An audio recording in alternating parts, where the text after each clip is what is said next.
questions and answers. Welcome to our May 5th live car shopping strategies. My name is Deshone. I'm known as Deshone the Auto Advisor.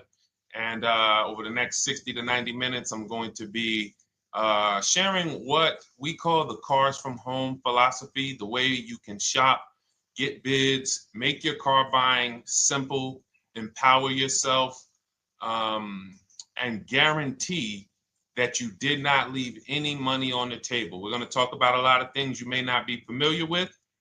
We're going to talk about things you have not heard before.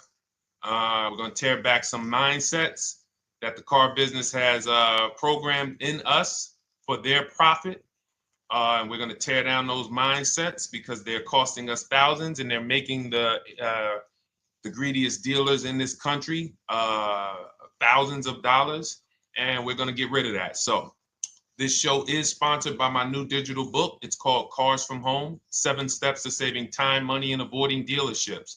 So I wrote that book to give you everything I know, everything I learned at Mercedes-Benz, at General Motors, running my own brokerage, and the hundreds of people, thousands now, that we've helped since 2021 to empower themselves in their car purchases. So part of my welcome offer to you is it's normally $97. You can get it for $24. That's my welcome offer for 30 minutes, anytime during the broadcast.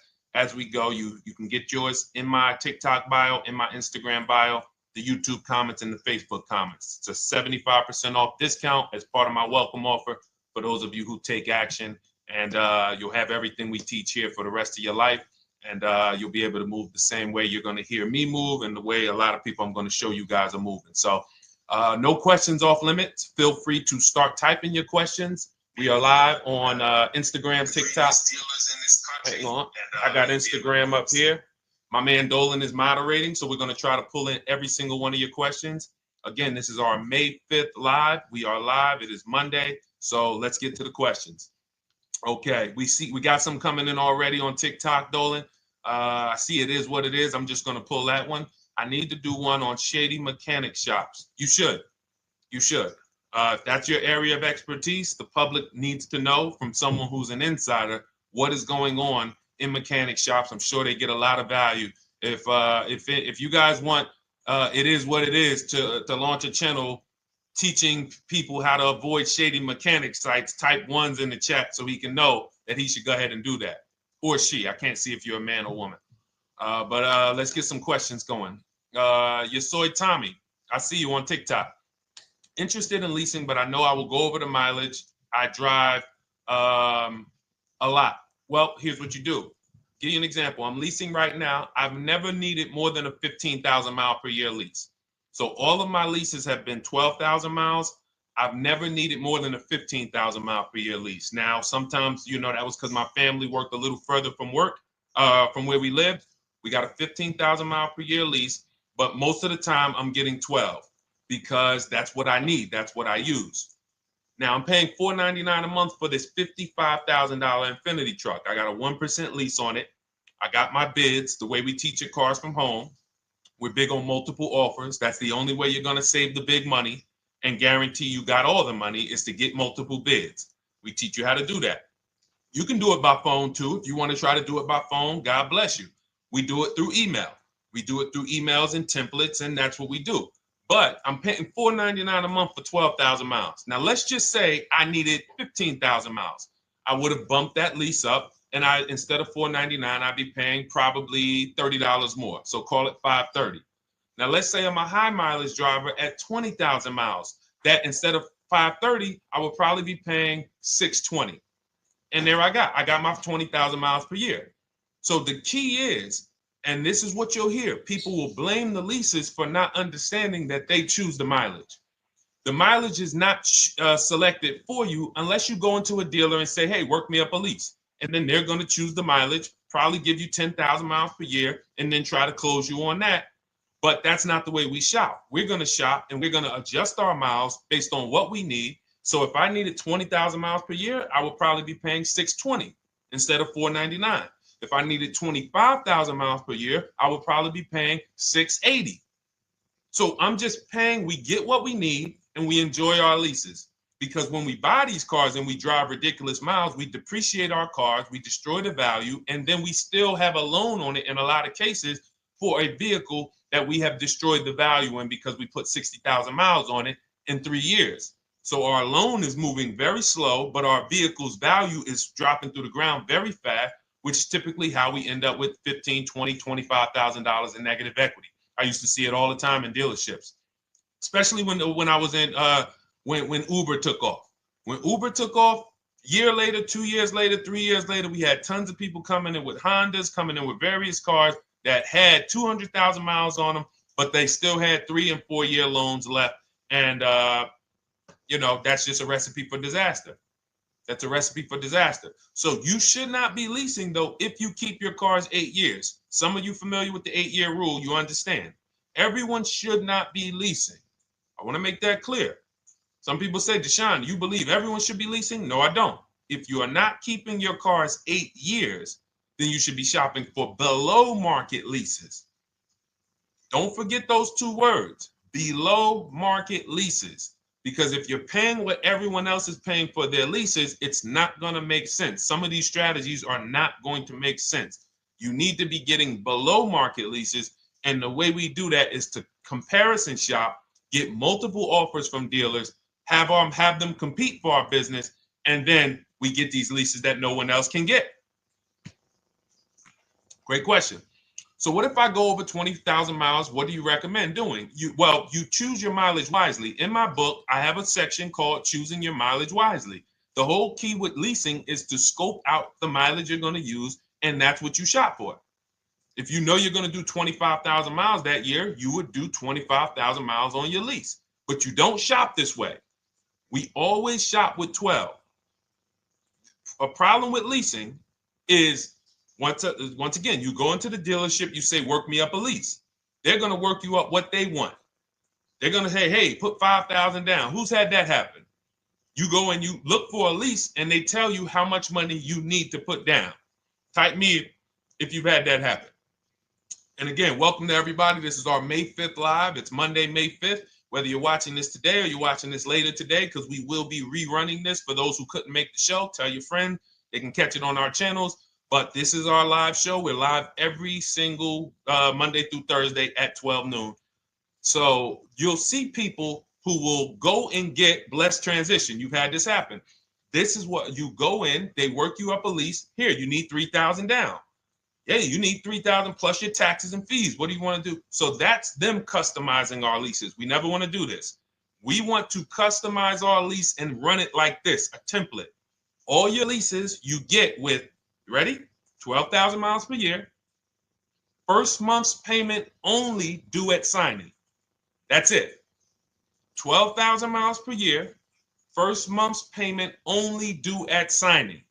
That is how you shop all of your lease offers, because this allows you to now use the 1% rule, which I didn't create.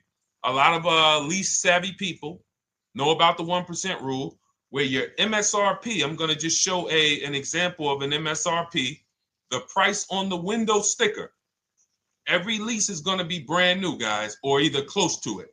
The price on the window sticker is the price we go by, the MSRP, and we're going to divide our monthly payment into the MSRP. And once we get that, the number, that's going to tell us if we got a 1% lease, if we got a 1.5% lease, if we got a 1.8% lease. And what we did was I created the 1.5% rule to know we were overpaying for leases. You don't have value when you lease something over 1.5%. But let's keep it to the point. The point is you're shopping all your leases, first month's payment due at signing, 12,000 miles per year, and then you're using the 1% to 1.5% rule to gauge the value. Once you find your best offer, that's when you go and you say, can you please adjust the mileage down to 10,000 because that's all I need, or up to 15,000 or 18,000. You shop your offers with 12. You find your best offer concerning what value is, 1%, 1.2%, 1.4%. You lock that up, and then you tell them, show me what the payment will be with 20,000 miles per year or 15,000 miles per year. That's going to keep you from walking into these 80% dealers which are never going to give you a below market deal. When they drop their prices, they're never going to drop low enough to beat their competition. That's why their name of the game is them keeping you from checking their competition. And then you avoid these people, you find those deals, and then you adjust the mileage with that dealer. But choosing your mileage is very important with a lease. And that's why you should take 5 minutes, 10 minutes, tally up your lifestyle over the next 3 years, and you choose your mileage that you need. Great question. Let's go, Dolan. I'm getting married today. Congratulations to Ash on Facebook, everybody. Ash is getting married today. Congratulations. May God bless you with a healthy, lifelong marriage. Hallelujah. All right. Angel on YouTube says, can I lease for 36 months, then purchase to have a lower payment instead of buying at a higher payment? Now, what he's asking or she's asking is, I want this new car, but if I buy the new car, then I'm going to have to pay for the new car, in which case it's too unaffordable. So can I lease it first and then buy the difference at the end? Yes, you can. Let's talk about why that's not that financially wise. There are signals, guys, that tell us we are looking at vehicles that are too expensive for us. Signals. Would anyone on here take a 50-year mortgage? Anybody? Anybody? We got some smart people on here. Anybody volunteering for the 50-year mortgage, ladies and gentlemen? Anybody? Come on, somebody.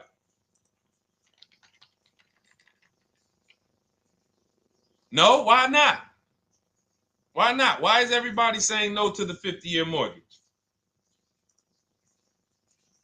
Because we know it's ingrained in us that a 50-year mortgage on a house means we can't afford that house, right? Same thing with cars. There's signals. And so when we cannot finance a brand new car and it's affordable, what should we be doing? We should be going to get a pre-owned car. That's what we should be doing. So some of you have the luxury where you could afford both a new version of the car you want, and you can afford a pre-owned version, of course. So you might say, Deshone, I could afford both. I want this car, but I could afford, which one should I get, new or pre-owned? Thank you to the new gifter, Jeffrey Jones. Welcome. The Black King. Thank you so much. Gifter badges. Appreciate everyone who supports this broadcast. Thank you so much. You helped me to keep this information going. So what you're saying is, I could afford both. Which one should I get? In that case, it's a matter of your values. Do you want a brand new car? You want to treat yourself? You only get it every 10 years. So it's like, hey, I only get a new car every 10 years. I'm going to treat myself to a brand new one. Curtis Thomas, thank you for sharing. Or you might say, you know what? I want to go to value play. Even though I could afford a new one, I want to knock 20, 30, 40% off the price, and I want to get me a pre-owned version. So that's the people who could afford both. Some of you, you're like Angel, who like, I want this car, but I can't afford it new. In which case you go pre-owned, because you don't want to you don't want to lease a car 3 years, even if you get a below market lease deal, great lease payment, turn around and buy the difference, because you're typically going to need a 5 or 6 year loan for the difference. Once you get that 5 or 6 year loan, you add that to your 3 years that you leased the car, and you got 8 to 9 years of payments on the exact same car. 8 to 9 years of payments on the same car. This does not make financial sense to pay that long on a car. This is, you can't reach the reward stage where the car is paid off and you're putting money to the side for maintenance and repairs. You know, you got a paid off car, because the goal with purchasing is to get to that long-term ownership where the car is paid off. I don't owe anything on it. You know, I got a couple $100 I put to the side for maintenance and upkeep, but that's all. That car is paid off. I can keep that thing for 15 years. I can pass it down to my son, my daughter. We got an extra car in the family. That is the value of purchasing. So if you have a payment for 8 years on a car, you don't get to that stage. So that's why before I would ever recommend someone lease and then purchase the balance, I would recommend someone purchase a quality pre-owned car and get it at a below market price. Okay, does that make sense? Okay, everything that we're talking about, guys, is in my new digital book. It's called Cars from Home, 7 Steps to Saving Time, Money, and Avoiding Dealerships. Has everything we teach, because the name of the game is learning how to structure your deals. When should I lease? When should I purchase? And then once you have your structure, getting bids on everything to make sure you don't leave any money on the table. When you get bids on everything, you're never going to lose any money on your trade-in, because you didn't just get one offer on your trade-in, you got bids. You're never going to overpay for your interest rate, because you didn't get one offer on your loan, you got bids. You're never going to overpay for the new car or the used car you're buying, because you didn't get one offer on it, you got bids. And that empowers you to control the transaction. That is what we teach. That's in my new digital book, step by step. You can get your copy for 75% off, normally $97, but it's part of our welcome offer for 30 minutes. You got it in my TikTok bio, Instagram bio, YouTube comments, or the Facebook comments for $24. Okay, enjoy it, use it. All right, let's keep it going. I need to buy a car. I want to know how to buy the advertised new the new SUV vehicle for under $10,000 or even under $20,000.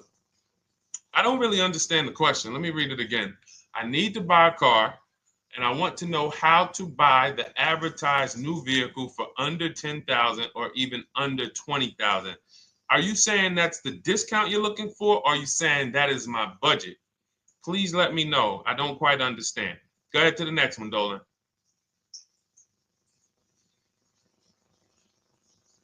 All right.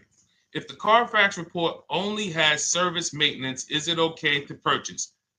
Okay, so all right, this is a great question, guys. This is about used cars. Who's going to be shopping for a used car in the next year? Type the letter U. Type the letter U if you're going to be shopping for a used car in the next year. And for those who just joined, this is our Monday, May 5th, live car shopping strategies. So we are live every Monday through Thursday at 12. And for those of you who are watching the rebroadcast later in the day, you can, you'll get your questions answered. Somebody might ask a similar question, or you can join us Monday through Thursday at 12 live. Yes, so we got a lot of people who are going to be shopping for a used car. We got Buffy on Instagram, Fran Bar. Who else? A lot of people not buying? Okay. Instagram, the only people buying used cars? Okay, well, let's talk to you guys. Listen, so here's when you're looking at a used car, what you're focused on is first the service record. First the title history. What is the title history? That means, is it a salvage car? Is it a frame damage car? Is it a now, well, let's start first. Where do we find these cars? Let's start there. We're not going to lots. We're not stumbling onto people's lots. That's what they want. We do not want to go through our neighborhoods looking for used cars. Anybody who does not have a used car on a website, they're trying to take advantage of you, because that is unadvertised, that they don't want to be where the competition is. That is not the way we're going to move. And for years, it was like that. You drive past a dealership on the weekend, you see hey, oh, look, they got this nice yellow car, a nice big red car outside, and you just pull right in. That's 2005 stuff.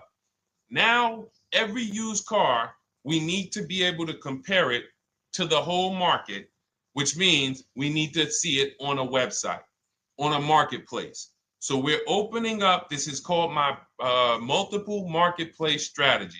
We are opening up, and some of you are going to need a pen if you're going to really, or unless you're going to watch the rebroadcast, because I'm running stuff past you that, you're trying to buy a $30,000, $50,000, $100,000 car. We're not talking about how you're going to get a couple things from Amazon and, set up a little home studio for $2,000. We're talking about the second most expensive purchase most of you are going to make. So it's understand that you're going to need to focus in order to get the most out of what we're talking about. So we're going to go to the marketplaces. The marketplaces are Carvana. They sell their own inventory. CarMax, they sell their own used car inventory. Driveway, they sell their own used car inventory. We're going to go to now dealerships. AutoNation, they sell other people's, they sell their own. They buy and they relist it on their website. But then you have Car Gurus, you have Carfax, you have Kelly's Blue Book, no, not Kelly's Blue Book. You have Auto Trader, Car Gurus. So we're going to all these marketplaces, we open them right up in one tab. So now what we're doing is we're putting in our criteria, and what we want to do, we want to go 100 miles out. Even if you're not willing to drive 100 miles out, you want to see what the whole market looks like within 100 miles. So now, if you know what you can afford, then you can put in your price criteria. I have a tool that I created. It's called the Perfect Budget Calculator. Some people who have my book, you've used it, where you put in your down payment preferred, you put in your interest rate, you put in any equity from your old car, and it tells you, because what you tend to miss is the fees. That's what you tend to miss. So if you're not using this calculator that we created, you want to add another $2,000 or so, because you got to factor in the fees in that budget. Some of you go out and say, man, I think I could afford $30,000. Then when you find your car, they bump you up to $33,000 because you didn't factor in the taxes and fees. So this calculator does it for you in my book, and everything we use the Perfect Budget Calculator. But if you're not using it, just estimate another, a little higher. Now you put all of that into the marketplaces. Now you're looking for what the inventory is. Now, here's the reason why you must open up all these marketplaces. First reason, they have different cars on them. Carvana and CarMax has different cars than Car Gurus, Cars.com, Auto Trader. There's different cars on them.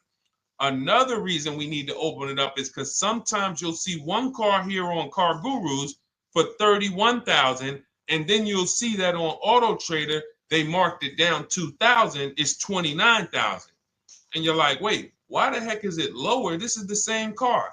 Well, it could be because this marketplace got the notification first to lower the price, and maybe this one takes a little longer to see that, oh, maybe that takes 24 hours before their updates take effect. So that's why you want to open up all these marketplaces. Now you're narrowing this down first based on your color choices, what options you want, your models, and now we're starting to narrow this thing down. So we're narrowing it down. Now we start to look at the history of these cars. This is the best way to start narrowing down your used car search. Let's now dive into the history. I need the Carfax. Now, some of these websites will give you a free Carfax. Some of them will try to make you buy a Carfax. Now, I'm going to give you one of the secret strategies that we've been using for years in my book, and I'll tell you it right now. It is how we get free Carfaxes, because when we get to most vehicles, you guys, for those of you who are just meeting me, I worked in Mercedes-Benz for 5 years and General Motors for 5 years, and I ran my own brokerage. I started it in 2016, and I ran that while I worked at the car dealership. So I have a lot of experience and have seen a lot, and that's why I'm able to teach these things. I also love numbers. But one of the things that I know is almost every dealership has a contract with Carfax. So every dealership, we pay Carfax already. So what we're able to do is when we list our inventory on our websites, we're able to list the Carfax with it. We're able to provide that free of charge. But when we pay Auto Trader or Cars.com or Car Gurus, we are not able to actually push our Carfax to that marketplace.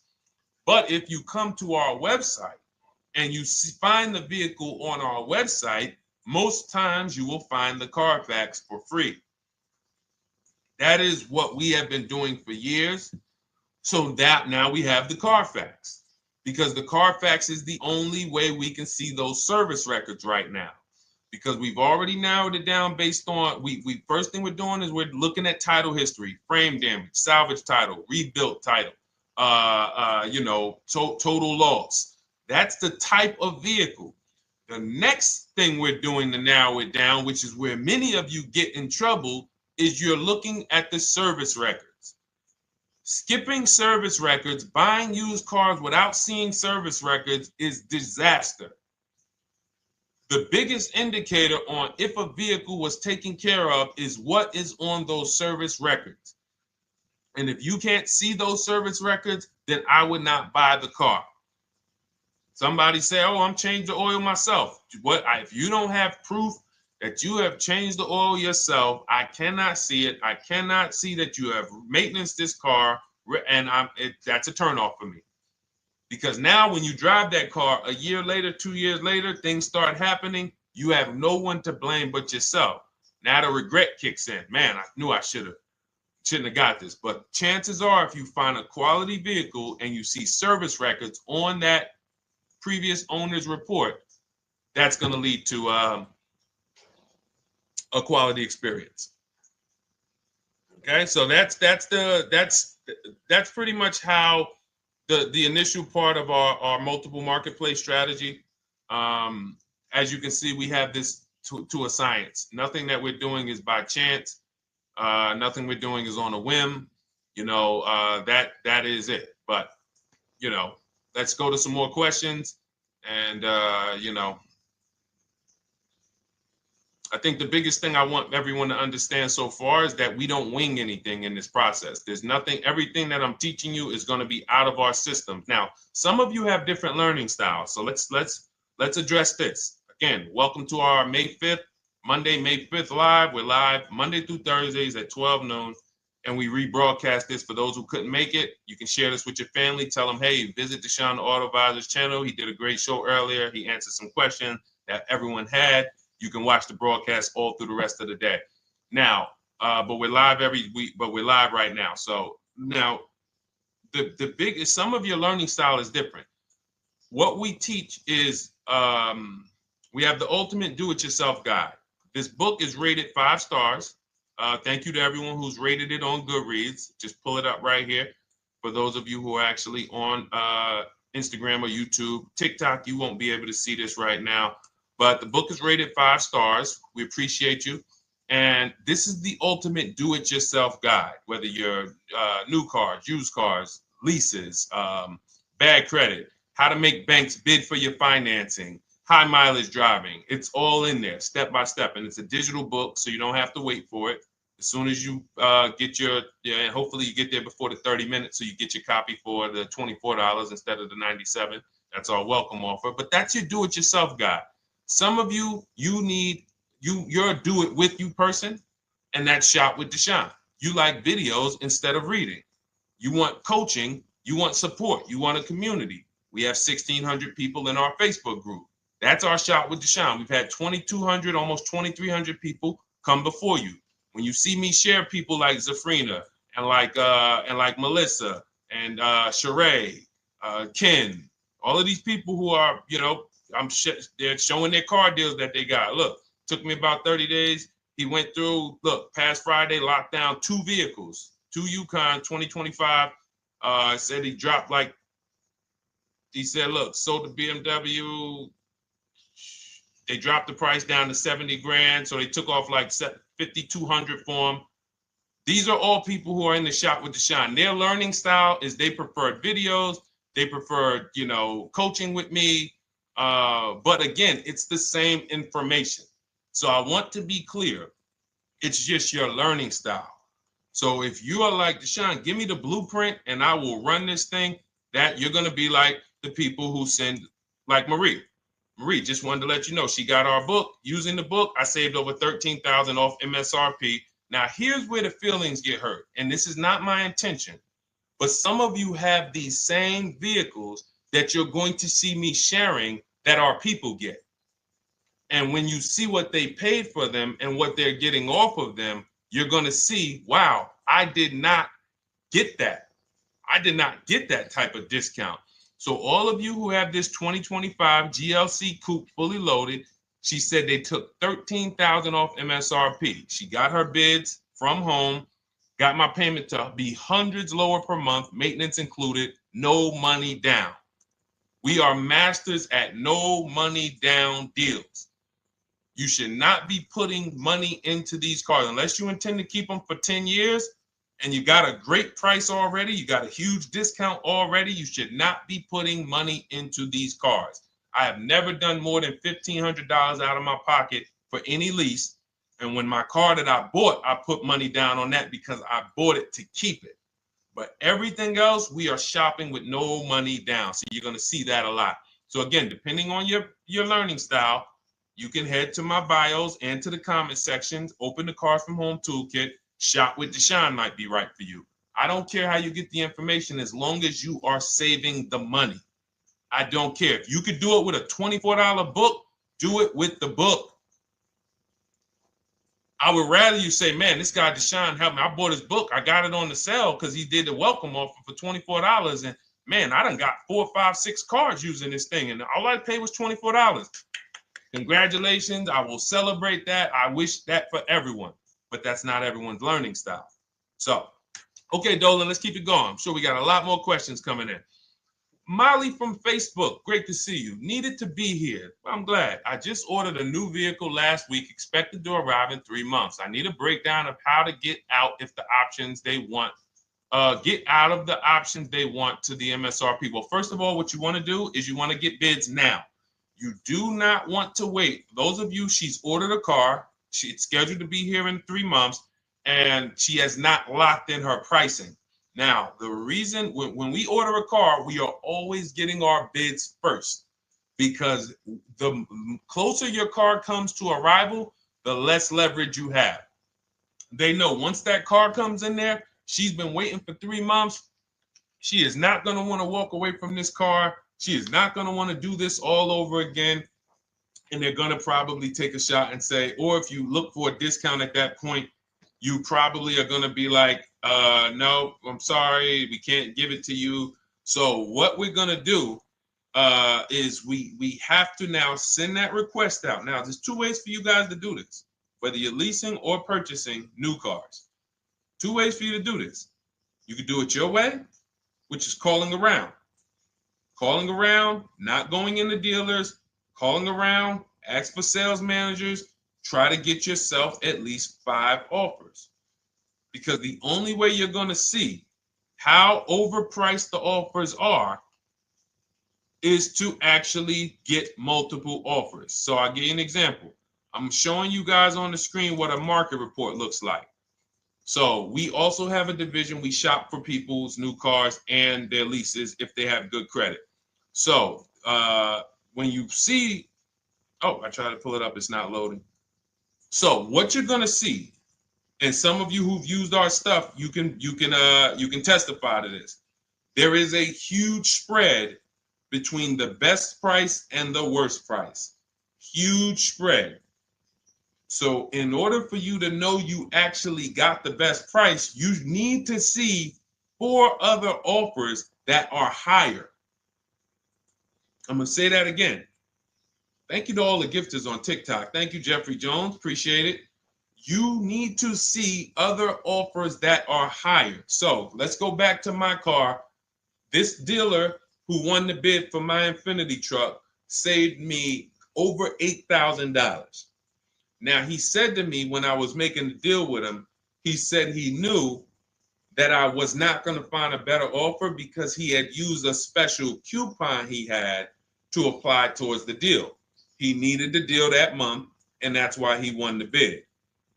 So he's able to take off $8,000. If I was purchasing, I would have got $8,000 off the price. But I leased it, so my lease payment was $499 a month with $1,270 down total. And $1,270, $499 of that was my first payment. So every other offer that I got, $560, $605, $640, $700, $750. That's how you know you did it right. If you don't have a bunch of the 80%, we call them. This is the 80%. Some of you have heard me say we don't negotiate with dealers with fake fees. It's a losing battle because even when they take off all the fees, they're still super high. I'm going back and forth by email. So if you're using what we teach, you're taking minutes out of your day. You're going back and forth with email. We close deals in 60 to 90 minutes. I'm not inviting anyone to car college. 60 to 90 minutes of emails back and forth. Next thing you know, we're closing a deal. But you're going to see, even after back and forth and telling the dealers through email, you can do it by phone. Hey, I'm shopping other dealers. Please make me your best offer. I have all the templates written. So when you're using our stuff, you don't even have to wonder what you're going to say. You just copy and paste our template. But even after that, you're going to see, wait, these people are still giving me super high prices, even though I told them I'm shopping, even though I told them I'm serious, I could buy the car right now, even though I gave them every single thing I need to give them to get an offer, they're still $150 a month higher than my best offer. That's going to prove to you that they are the 80%. They are not coming down. When they say this is our best deal to their customers walking inside, they're not lying. It is their best deal. It is not the best deal. It is their best deal. Their competition's best deal will blow their best deal away. And the only way you do that is by getting bids. So that's what you need to do, Molly. Take exactly what you're looking for. If you want to call around, call some sales managers and say, hey, listen, this is what I'm looking for. I put in an order, but I'm not dead set on the price yet. Haven't really gotten, I want someone to lock in a price for me. And hopefully you're purchasing, because if you're leasing, it's tough, because once that lease comes in, you do not know what the lease program is going to be.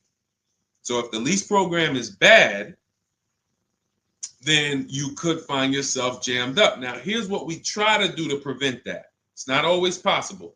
Here's what we try to do.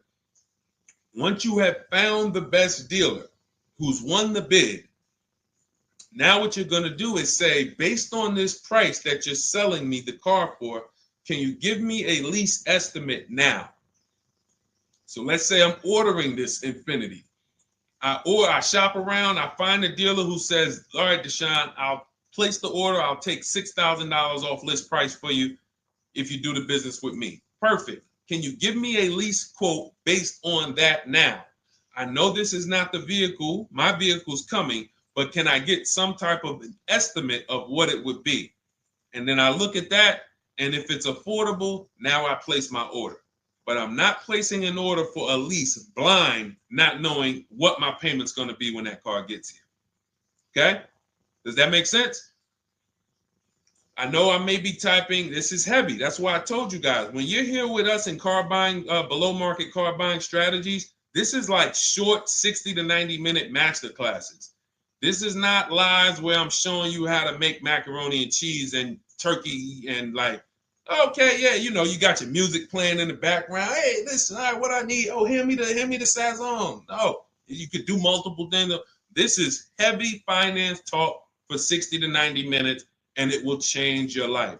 And I just saw my girl, Lisa. Lisa, good to see you. Lisa's been, she's been learning from us and rocking with Cars from Home. Let me see. I'm glad you clarified, even if no money down on the lease, you still really have to give them the first month's amount. Yes, I don't know what I'm going to do yet, buy or lease. No matter, I'm learning lots and sharing with my peeps. Thank you, Lisa. Thank you. Now, technically, you don't have to give them the first month's payment either. What I do is our templates all involve shopping, first month payment due at signing. But if I wanted to, so let's say, for example, on this $499 a month lease I got on the Infiniti, and I'll actually will add this because I'm glad you said that. The lease that's your first month's payment, so it's not considered money down. It's considered your first month's payment because you're leasing, you're paying 36 months or 39 months. We don't do 4-year leases. We don't even do 3.5-year leases in most cases. We're not doing it. It's 36 months, 39 months. And if they have a really, really good program for 2 years, they will tell us about it. But we shop for 36 months. But you can tell that if I wanted to tell them, you know what, I want to do a straight sign and drive. I don't even want to give you the $499 for the first payment, which means you're asking them to pay the first payment, then it would have just been $500 going back into the cap cost, which would raise the payment probably with interest and taxes, maybe 15, 17 bucks, something like that. So if I truly wanted to bring nothing to the table, I can just have them to, cap the first month's payment. You can do that. You can do that. So you can ask any questions. I know you're in our Facebook group, and so you let us know. But the 8-year rule is your basis for leasing versus buying. The 8-year rule, when you guys open up my book, you'll hear me talk about this. I'm going to make a whole lot more videos about the 8-year rule because it is the parameters for how to know whether to lease or buy. It takes into account how drastic cars depreciate. They lose value like crazy. All the losses are in the first 5 to 7 years, and you don't win until you've kept the car at least 8 years, compared to someone who's getting a below market lease. So let's take an example. You look at somebody like, Brian. Brian got my book. Just finalized my first ever lease using your system. 2025 HRV Sport all-wheel drive, $30,000, $505 MSRP. So this is a $31,000 vehicle almost, and he got it for $395 a month, which is a 1.2% lease, no money down. Now, his initial quote from this dealer was $434. This is the winning dealer. But in my book and in our systems, we have a counter offer calculator where we put all the offers we get into the calculator, and then it calculates the best offer and it tells us what to counter. So his initial quote was $434. He countered with the calculator and ended up closing his deal at $395. So these are the people that, for all of you who you're like, wow, are there any cars out there with a $300 payment anymore? Well, if you're buying a car, you are buying it at a $300 payment. You could only spend, who knows, every $5,000 on a vehicle is about how much per month. Every $5,000, when you're looking at a car, every $5,000 on a 5-year loan, which is what you should be defaulting to, is about how much per month. Thank you, Nikki. Nikki got a #1 gifter badge. And I don't really know what all of that stuff means, but I definitely appreciate it. The Black King, thank you so much. I just know it means you guys support the show. So I appreciate it. So who knows? Every Nucci Graham is and I wanna Nucci Graham will address you next, because as soon as you get your book, on the thank you page it says, "Thank you for your purchase. Click below to open your book." So we'll address that shortly. But okay, thank you, Lisa. Yes, every $5,000, and Nikki, $100. So this keeps you in the safe zone. When you are looking for how much loan I'm going to take, you are looking and saying, every $5,000 is going to cost me roughly $100 per month. So if I want to spend $400, then my loan needs to be about $20,000, which means I'm looking at this car. If I'm going to buy it for $23,000 plus fees, and I want to be at $400, I'm going to have to come up with some more money down, because I need to get my payment here. I need a $20,000 loan. I'm not going to go in looking at a $20,000 car and thinking, man, can they get me to $250 a month on this? No money down, because the math doesn't make sense. Because the only way they can get you to that is to put you in a 7 or 8 or 9 year loan, which is a horrible deal. And they've done it to a lot of people, because you go in and you just say, get me to this monthly payment. And they're like, well, you didn't say how long. You come in later, hey, man, my loan is, I remember, man, a guy called me, and this is, unfortunately, people are not trained to look at how long their loan is. Early in my career, I think I was still with General Motors, and a guy came in and he had some vehicle, And he was like, you know, D, could you look at this, man, and tell me, because I don't, you know, I'm trying to get out this thing, man. They telling me I can't get out of it now. That's a recipe. You bury yourself when you make these types of moves. They're saying I can't get out. I looked at his contract. It was a 96-month loan. 96-month loan. So he's in a 96-month loan at a high payment. He's going nowhere. And what it came from is him going in and saying, hey, get me to this payment. My payment's affordable, but how long is the payment? That determines what you're paying for the car. So when we say, yo, are there $300 payments out there? I'm showing you. Leasing, there's cars you can drive 30,000 miles, $30,000 cars, beautiful vehicles, payments in the threes when you're shopping and getting bids, and you're finding vehicles with great lease deals. At the same time, on a pre-owned car, that's only going to get you under 20 grand, between 15 and 20 grand.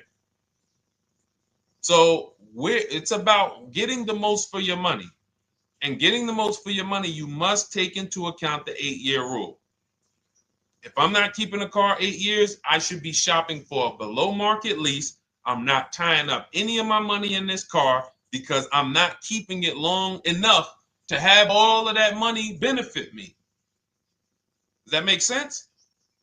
Type ones if that makes sense. Type dollar signs if that makes sense, because this is about money. If I'm not keeping the car 8 years, then all the money I'm going to tie up in the car to pay for it, to pay off the loan, to do the maintenance, to change the tires, to change the brakes, to change the oil, to change the brake fluid, the transmission, all of the money I'm putting in that car, just normal maintenance. I didn't say anything broke. Normal maintenance over 7 years. I'm not going to keep the car long enough to have that make sense. Whereas had I leased, I'm just below market leases. I'm just literally paying cents on the dollar, changing my oil. Most of the times I'm out the car before I need brakes, unless some of you are driving 15,000 mile a year leases, and then sometimes you will replace the brake, but it still does not compare to the cost of purchasing. And you know, throughout the show, I'm gonna show a lot more lease deals and a lot more discounts. But the reason why I show you guys the lease deals is because the money doesn't lie. Unless you're just hell bent on paying more, the money does not lie. You can't compare when I was, you know, I'm driving $40,000 cars, my payments have a 3 in front of them, and my friends are driving $20,000 cars and their payments have a 3 in front of them. And those cars are used, need maintenance, you know, warranties done ran out after 4 years. I'm over here driving brand new cars, problem free, and they're paying the same amount or more than me, and they're driving inferior products. And then once they really get tired of the car, they go ahead and they trade it in and they start the process all over again. So it's bad financial advice that the car business never trained on, and they just love for people to be ignorant. But we're not going to be ignorant here.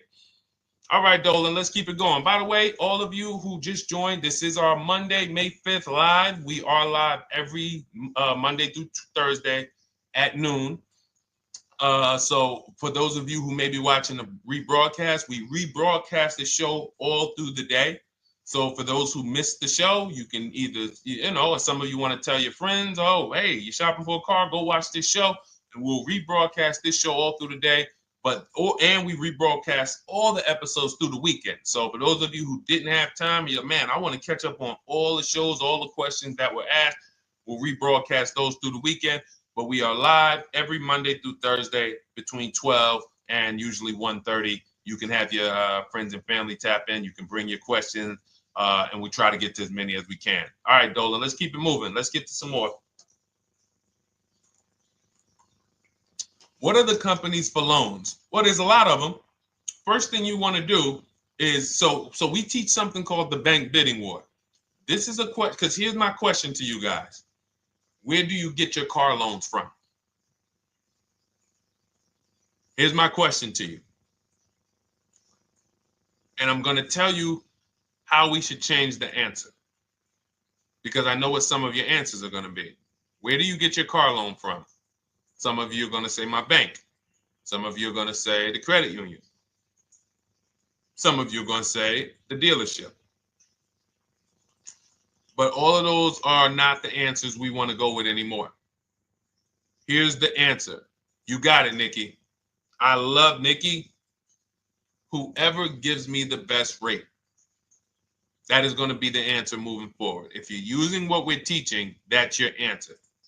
Whoever gives me the best rate. What, in other words, whoever wins the bid.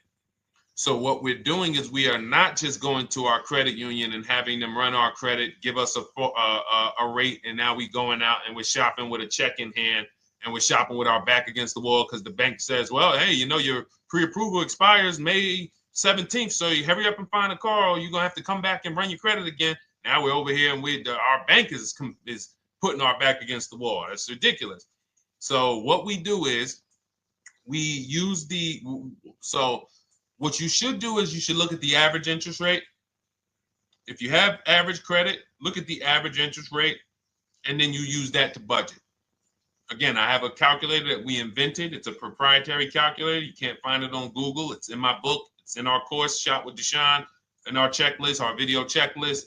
This is stuff that, again, we don't, if you notice stuff that I teach, it's not anywhere. Deshone, why can't I find an 8-year rule on YouTube? It's because it's Cars from Home. We created it.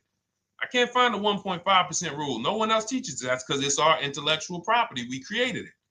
I don't mind people saying it, but they need to understand we didn't find this stuff. We created the stuff. So calculators, we invented them. So this calculator you take this interest rate, but even if you want to use a standard payment estimator calculator, you can take just what I said. Remember, add a little bit more for the fees, because that's what you're not taking into account. The fees, the taxes, and that's where we get in trouble. My calculator, our perfect budget calculator, does that for you. So now you want to look at the average interest rate. Type in average rates for cars. Use that for your budget, just so you can know about how much car I can go and get. So between what I told you about the 5,000 being $100 a month, and that last part about, adding a little bit more and using the average interest rate, you should have a good gauge on a range of car to go and shop for. Now, once you now shop your market, whether you're shopping new or whether you're shopping pre-owned, once you find no one's touched your credit till now. No one has touched your credit with a hard pull, especially not. We do not, in order for this to work, like what Nikki is saying, where you're only giving your business to the bank or credit union that gives you the lowest APR. In order for this to work and for you to be able to shop freely, no pressure, you need to make sure you don't let anyone run your credit with a hard pull before you find your best deal on a car. Soft credit pulls, estimates of budgeting, the way I just said. Now, you go out, you find your car, whether it takes you a week or a month or 3 months. Bang, I found my car now. You lock the car up, put it under contract, you leave your deposit. You never, ever. How soon when you get a car does the dealership want you to take it?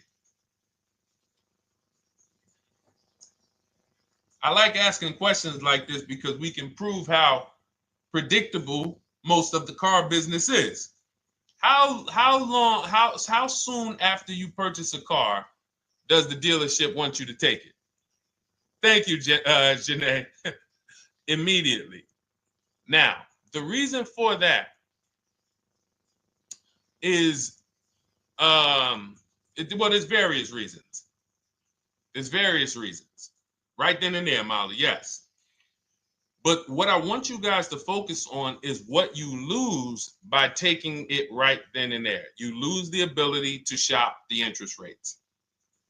And shopping the interest rates is very important because you'll always wonder, could I have gotten a better rate? So what you do is you lock the car up, you let them know, hey, I'm going to go home, just give me my, let me get my paperwork so I know exactly how much I need to tell my bank. And here's the key, if you guys can beat what my bank or credit union gets says, then I'll give you the loan. See, some people think that I teach don't let the dealerships compete. I never teach that. What I teach is don't let the dealerships be your first offer ever. They are always your last offer, and they're competing against other offers that you got. So now you're going home, your car's waiting, you're going to see what your bank, your credit union can do, and then you go online. You can go right online. Auto loans online, auto financing online. Let all of these banks and credit unions access your credit now with the hard pull, because there is an article that Experian did, and you can find it on almost any credit bureau, wrote an article on rate shopping. They allow you to have multiple lenders compete for your business within a small period of time. They say the window is 14 to 45 days. So if the window is 14 to 45 days, how quick do y'all think I want you to do it? If the window says, because that's a big window, as long as you shop within that window, at the end, those multiple inquiries will have the same weight on your score as one inquiry, because it looks as if you were shopping and you were doing your due diligence. Thank you, Greg, Sheila, with these gifter badges. I don't know. It's like a nice. I appreciate it, Glendale. Thank you. So with these, when these banks are competing, what you're trying to do is say, everyone here on my end, we call this the bank bidding war. This is round two. Round two is you are bringing your car home. I'm sorry, you are at home. You're going online. You're calling your bank. You're calling your credit union. If you have one, you're going online. This will take you literally one day, not even. This maybe take you an hour. Because if they say that the window to shop is between 14 and 45 days, I want you to do it in 24 hours. We want all the competition in 24 hours. Because that guarantees we are way within the window. They're going to look and see, wow, this person bought a car. They had multiple lenders competing in a small period of time. They're not out here just letting people run their credit over, every week. Some new banks running their credit. So now you call the dealership afterwards. You say, hey, the best offer I got was from such and such credit union or such and such bank. If you guys can beat it, I'll give you the business. You allow the dealer to now shop you to their banks. In which case, they're going to call you and say, hey, good news, we got you a better rate. Or, hey, good news, we couldn't beat the rate, but we can match it. In which case, they save you the time, they save you the paperwork. Or they're going to say, hey, listen, that's a great rate you got. We can't beat that. None of my banks can beat it. And in which case, we guarantee all around we got the best rate, which is the goal we're looking for. As Nikki said, I'm only giving my business to who gave me the best rate. That is the bank bidding war. So when you get your digital book, Cars from Home, you'll get that in writing. We also have it in our Shop with Deshone video checklist for those of you who are more do-it-with-me types. Again, we're all about your learning style. And some of you just like, Deshone, I see you. Can you shop for us? What are these? I'm seeing a lot of you guys shop for people, new cars, new cars, leases only. And you have to have good credit. Your FICO scores need to be over 670, all of them. But if you don't, again, same result. We've been helping people get these results since 2021. And again, I am all about speed. These are short videos. The book is boom, action steps, action, action, action, action. I'm not trying to teach you everything about cars. I'm trying to walk you through a path, a 7-step path to get to the result you want all the time. Okay, I'm not taking you to car college. You're not going into the car business. You just need to know how to get the best deal. And that's what it's about, step by step. Okay, but for those of you who are just coming on, this whole show is sponsored by my new digital book. It's called Cars from Home, 7 Steps to Saving Time, Money, and Avoiding Dealerships. It's a digital book. Everything we teach about new cars, used cars, leases, below market financing, high mileage driving tips, bad credit tips for those of you who have your credit is not going to qualify you for everything else we're talking about. You need specific strategy. We have that specifically for people with bad credit inside my book and inside Shop with Deshone. So that's why I never believe in one size fits all car buying advice, because all of you are in different situations. So how does somebody look saying, you all should do this? We're all in a different situation. I have a trade-in, he doesn't. He has a lease that's coming due, he doesn't. Oh, he has a lease that's coming due, he has equity in it, we need to help him get that equity out. He has a lease, it has an equity, but it has a third-party restriction. We can't talk to people the same. That's why everything we do is custom and letting you know, no matter what your situation is, it's very common to us. Very, very common.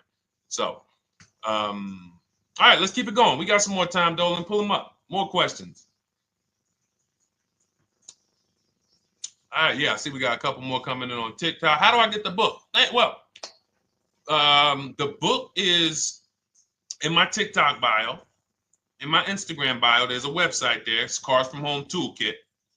And then you'll see the welcome special for $24. So the book is normally $97, but as part of our welcome special, you got 30 minutes to get yours for $24. So you won't pay the $94. You get 75% off.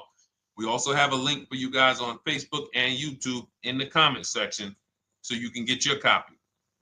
And if you're going to spend a couple more minutes with us, I would appreciate if you share the broadcast with one person that you care about.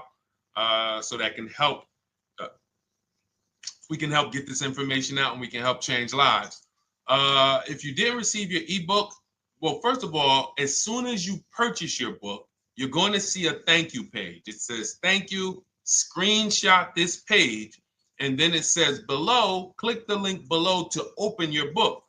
So you actually get the link to open it as soon as you make the purchase. And then I say, I also emailed you a copy. So sometimes people type their email in, one letter's wrong. Obviously, we can't send a book to an incorrect email, which is why I have my support team's email right on there. So that if you don't see that book within 5 to 10 minutes, you email my support team, hey, I didn't get the book. They'll get you the book right away. So as you can see, I want you to, Dolan, can you put up, do we have anywhere with, we can put up the support team's email for this person? And just send an email to support. There you go. Thank you so much. Support at Deshone the Auto Advisor. Thank you, Dolan. Best moderator in the world. All right, so shoot them an email. Just let them know. Give them your first and last name, and they'll check the record, make sure that we have a purchase from you, and they'll send you your book right away so you can dig right into it. Okay? All right, let's keep it. We work with clients all around the country. What I'll start doing, I wanted to bring some on here today, but I can't load them up. The system is showing an error. So I got a lot of people. I always bring tests. I always like to show results. So, you know, I'm a results person. So you'll see a lot of people that I share. Brian, who has our book, and, you know, his lease, Marie with her $13,000 off. All of these people made deals from home. They were not in a dealership negotiating this. You got, look, Frank, I bought your book, used your system, and just closed my deal and have positive results to report. I love when y'all email me, by the way. Like, please continue to do this. A caveat is I wanted a just released 2026 Genesis G70 Advanced, and there are no incentives. I could have gotten incentives on the 2025. However, I wanted the 2026, and I was willing to pay. So even with high demand cars, even with cars that are rare, this is the situation. I reached out to 20 dealers and I received 9 offers for 36 months, 12,000 miles on a $58,000 MSRP. The initial offers range from $1049 to $901 with everything in between. I counter offered using the calculator that we have and closed the deal at $815 on a $58,000 MSRP. That's a 1.4% deal.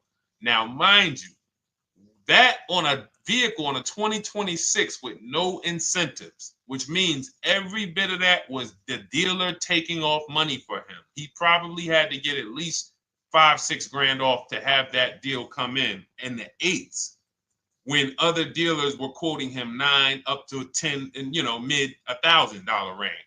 So, you know, but so I show the book testimonials. I show my Shop with Deshone testimonials. But I want to start bringing these market reports so you guys could actually see that's our team shopping all around the country.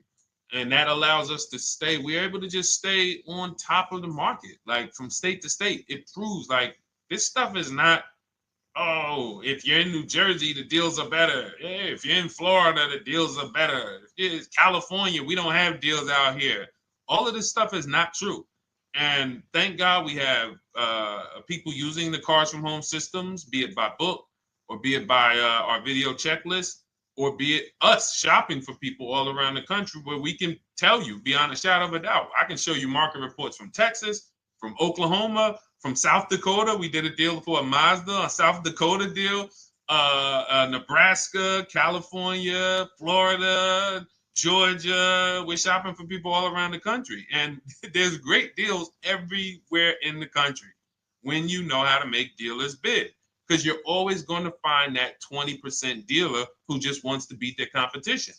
They're the best in the region. And you got to go out to find them. You got to have a system to find them. Because most of the dealers are not them. Most of the dealers are the 80%.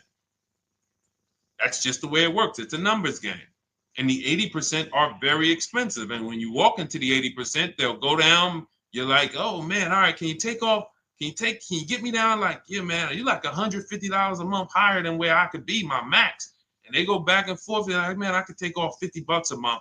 Ah, man, that's the best you could do.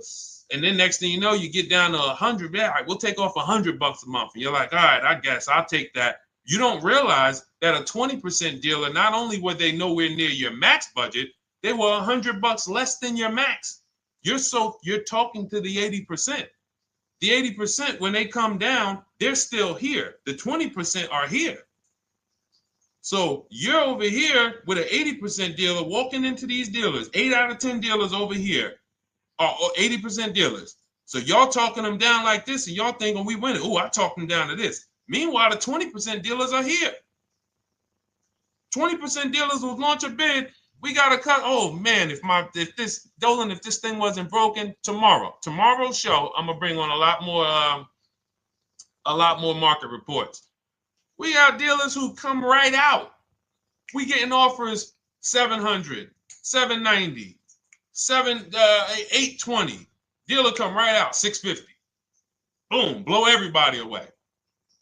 Like, oh, let's go. We got a winner. Looks like we got a winner here. That's it. And then it becomes fun.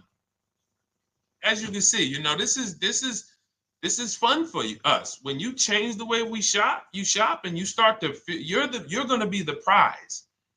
You're going to be the prize. So anyway, let's keep it moving.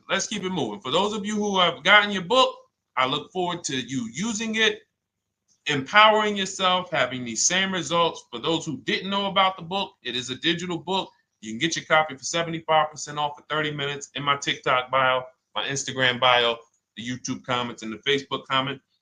And for those of you who've been on and you still don't quite trust us, you want to get started with maybe some free advice, go grab our cheat sheets. We have our free cheat sheets in my Cars from Home toolkit, totally free. Test us. Look at the cheat sheets, look at the strategies, look at the emails I'm going to send, guiding. Like I don't play around. So if you want to just say, test out, let me hear some free advice, start with our cheat sheets. All right. Yes, I'd actually answered that when I read that comment, Dolan, on TikTok about do we work with clients in New Jersey and New York? Well, yes. When it comes to shopping done for you, if you open the Cars from Home toolkit and you're like, Deshone, I just want to relax at home. You guys go shop the market for me. If you have good credit, FICO scores over 670, and you have and you're shopping for a new car or a lease, you can book a call with us and we can see if we can help you. Book a 10-minute call. It's free. And we can see if we can help you. Is it best to lease a car if you're currently underwater? Ooh, if I was underwater right now, let's just say I have 15,000 negative equity. I made a bad deal during the pandemic. I'm upside down and I'm like, man, I got to get out of this car. But and first of all, I know I should be leasing because now we know the 8-year rule. The 8-year rule says if we're not buying our cars to keep them at least 8 years, we should be shopping for below market leases. We're going to pay a lot less money. Below market leases, not normal leases. Very important. So what I'm going to do is I'm going to actually right now look for an electric vehicle that I could lease because some electric vehicles right now, we're getting under 1%. We're getting 0.88% leases. We're getting 0.79% leases, because if you do your bidding, you're going to see. Now, again, if you want to call around for your multiple offers, you can do that.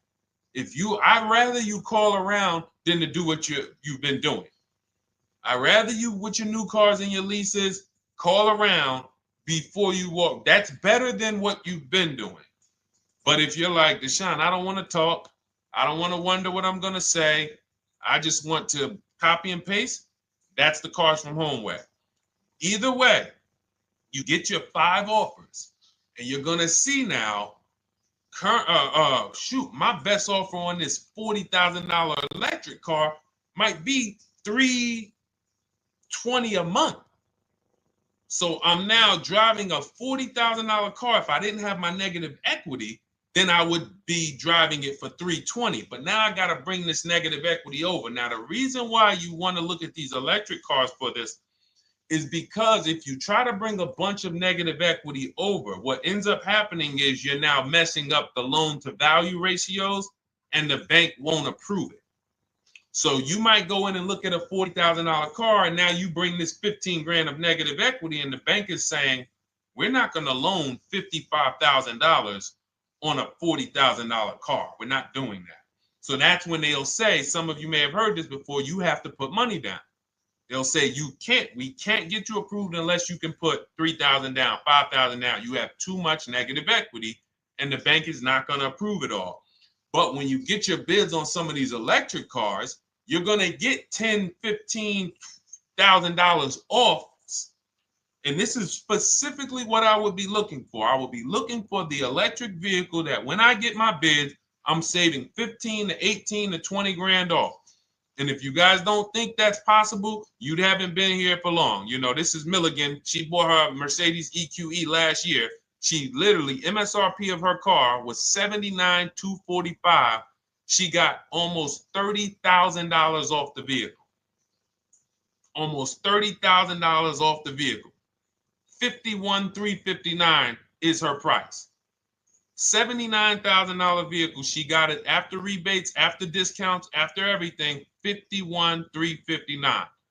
So you take a vehicle that you can get a huge amount of money off, then you bring your negative equity over. So now that payment goes from $320. Yes, it might go up to $575 or $600 even. But I know I'm in a nice car now. I'm in a brand new car, and after 3 years, I'm done with that negative equity. So that's what I would be doing. And if God forbid the car gets totaled while you're driving, you're out of the negative equity in a lease. So if I rolled that negative equity, 15 grand over to this car, now I'm driving it. Boom. All right, I got this electric car. I'm out of the negative equity. I got a good value. I'm in a $40,000 car. My payment is affordable. Now I'm driving. Oh, shoot, car gets totaled. I'm out. I can go get me another car now. I can go and get the same exact car, but I can get it for $320 now.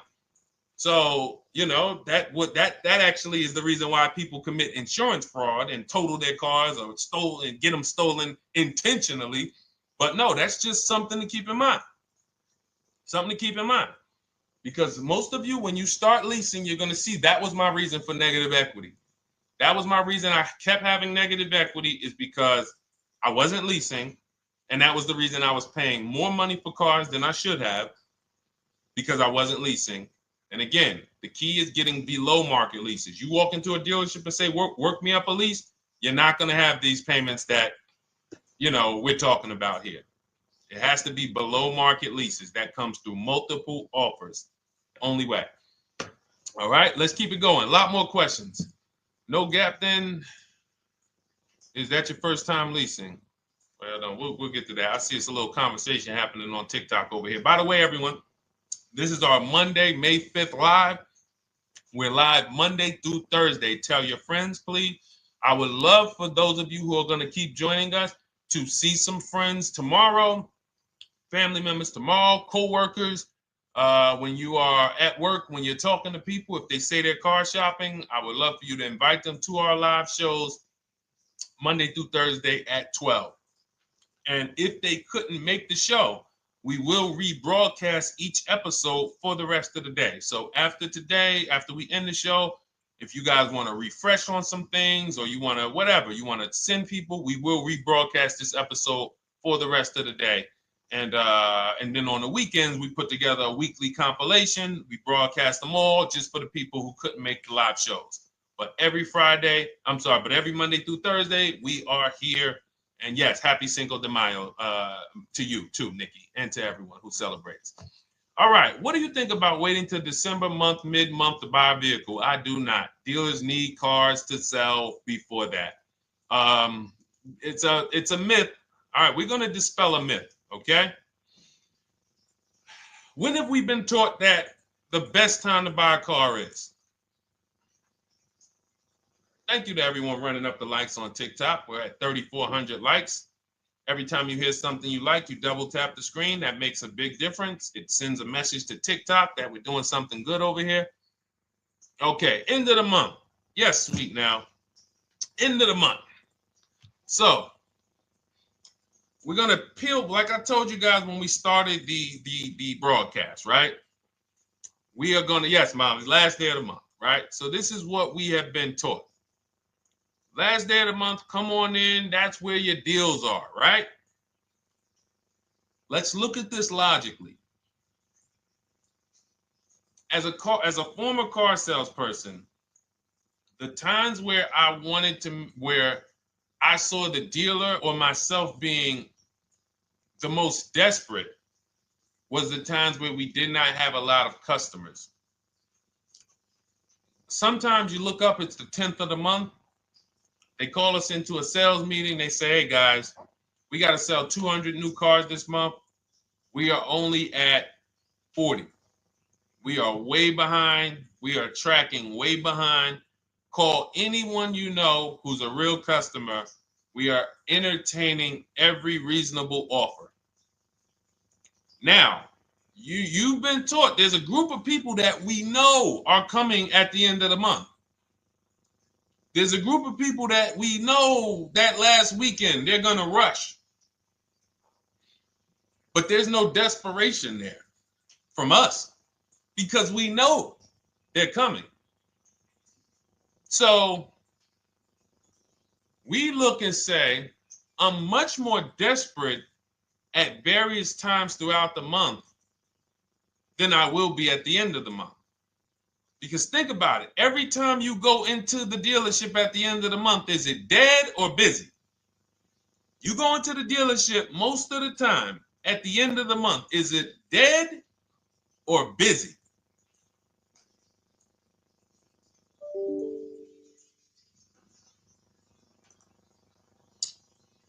Thank you. It's a zoo. It's a zoo. Customers everywhere. That means all the car salesmen are not worried about making a deal.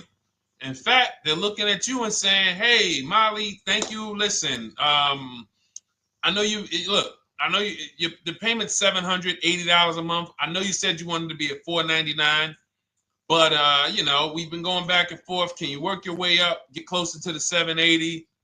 Because they know now we can take a shot. Because we have some other customers behind you, Molly. Did you see the people walking out? These people just walked out. They're mad. We don't have enough salesmen here. We got people waiting 40 minutes to speak with somebody. Do you think you're getting the best deal when that's the energy? Yes or no? Let's just be honest here. See, you might forget some of the lessons that we teach if you don't have our books and if you're not in our video checklist and coaching. You might forget some of the lessons, but hopefully you won't forget the stories. So you walk in the dealership at the end of the month, the place is a zoo. It's people everywhere. They're ringing bells. They got the big clown, donuts around. Hey, you want a donut? Do we think there's desperation? Thank you, Sheila. Thank you, Molly. There's no desperation here. And they don't magically wait till the end of every month to hit their numbers. Some dealers hit their numbers at the 25th of the month. Numbers are hit. We still got people coming in end of the month. So What we want to do to answer the question is we want to be positioned. What I like you to do, for those of you who are in an emergency situation, you need a car in a week, in 2 weeks, that's fine. Everything we teach can guide you. We've had people who got their cars in 3 days. Like that's not something that is let's see. This is my second go around, much easier, more relaxing experience. Calculator definitely helps. Turned in my CRV, got a 2022 Marcus, some dealers wouldn't do. Somebody, I wanted to read you somebody who got their car in like 3 days, 5 days. That's normal. Again, like I said, we're not taking you to car college here. Like you know, our step-by-step programs can get you to your cars in less than a week, 90 minutes. But you don't want all your car shopping to be emergencies, because here's where you want to be. You want to be able to say no for up to 3 months. Reason is, there's a group of people that walk into the dealerships. They're there right now. They're desperate. They're giving off desperate energy. They can't say no. They back themselves into a corner for whatever reason. If their leases are up, maybe they don't know you can get an extension. If your lease is up this month, you can call. You can get yourself an extension for 1 month. Some leases will be extended up to 3 months, up to 6 months.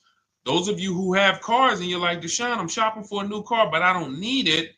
I just, my car still got some life to it, but, I want to look for something new. This is a position of power to be in. This is where you want to be. You want to be able to say to yourself, all right, let me look at the offers this month in May. All right, I'm going to follow up next month because the offers change. The used car market changes. The lease prices change. The dealer desperation, it changes.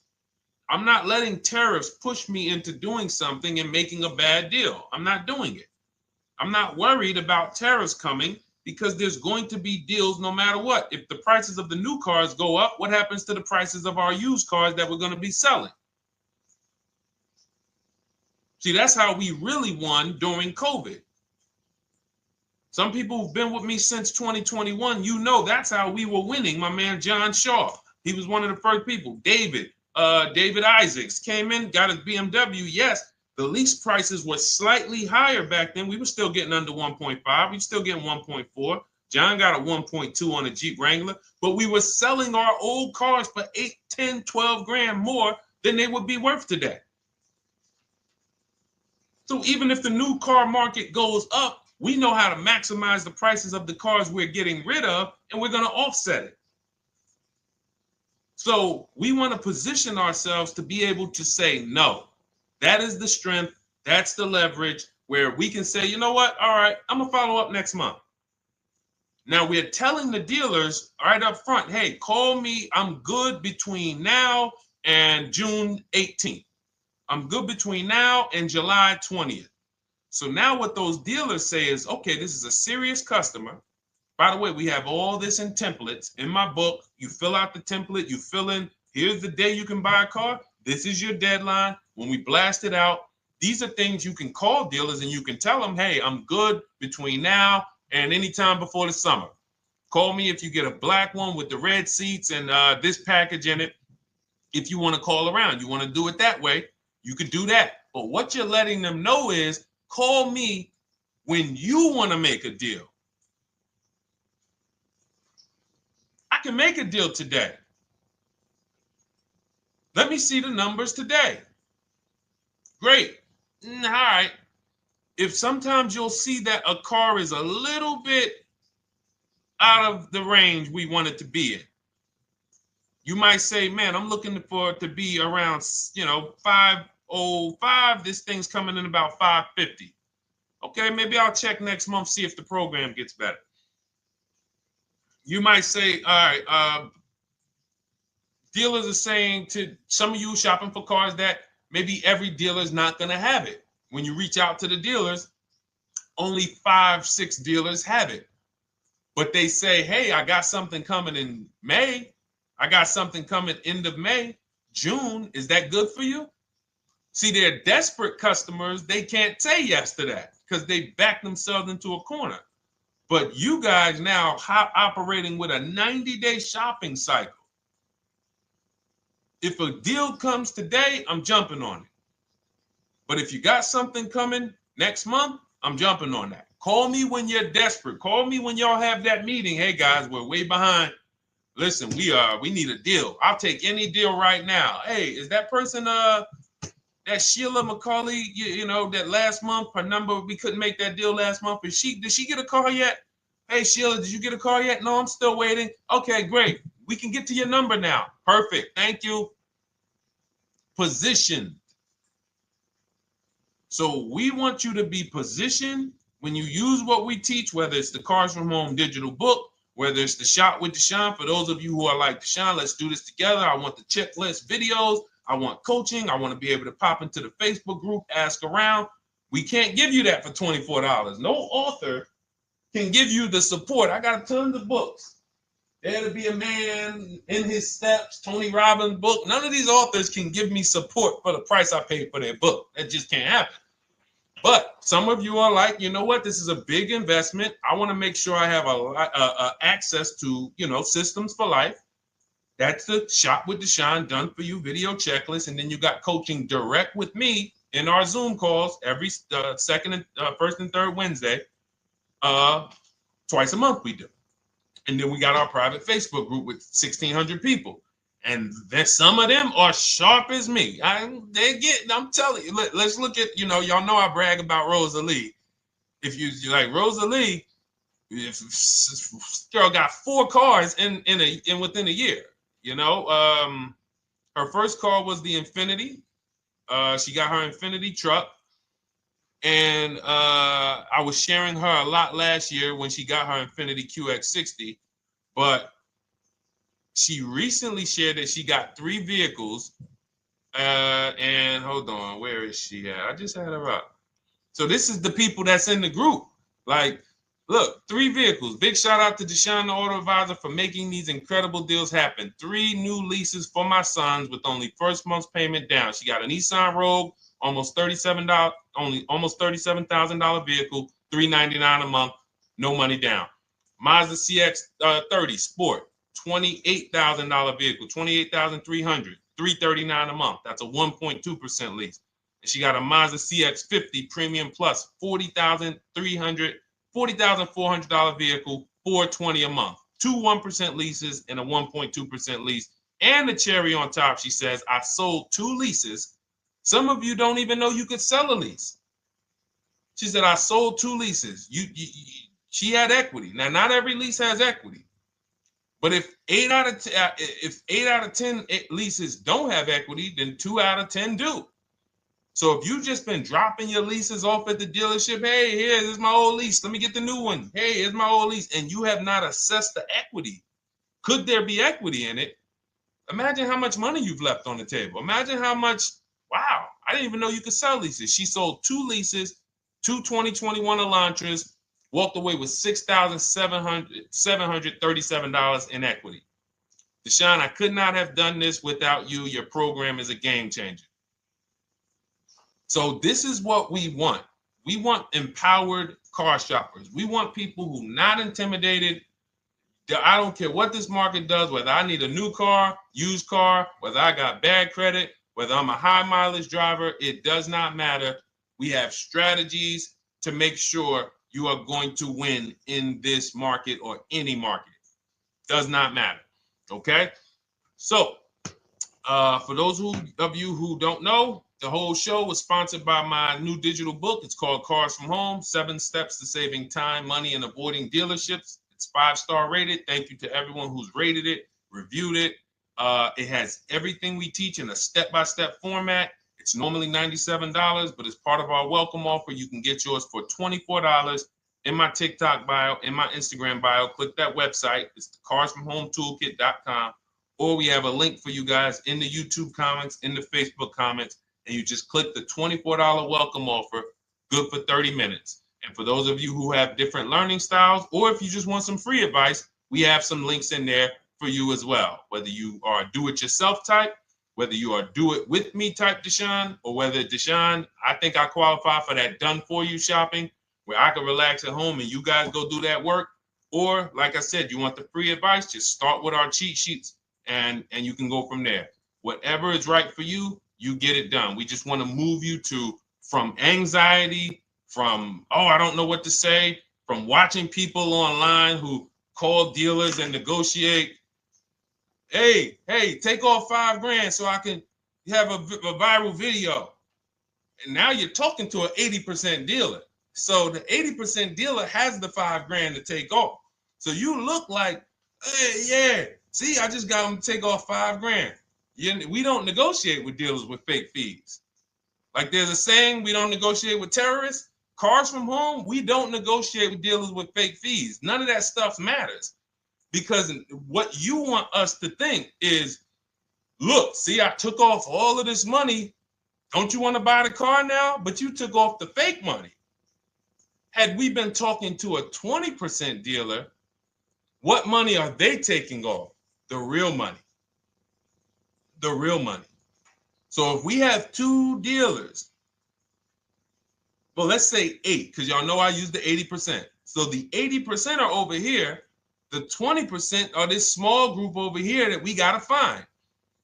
Now, the 80% are starting so high that when they take off all the money, it's fake money. We marked up our cars. We got platinum kits on them. We got the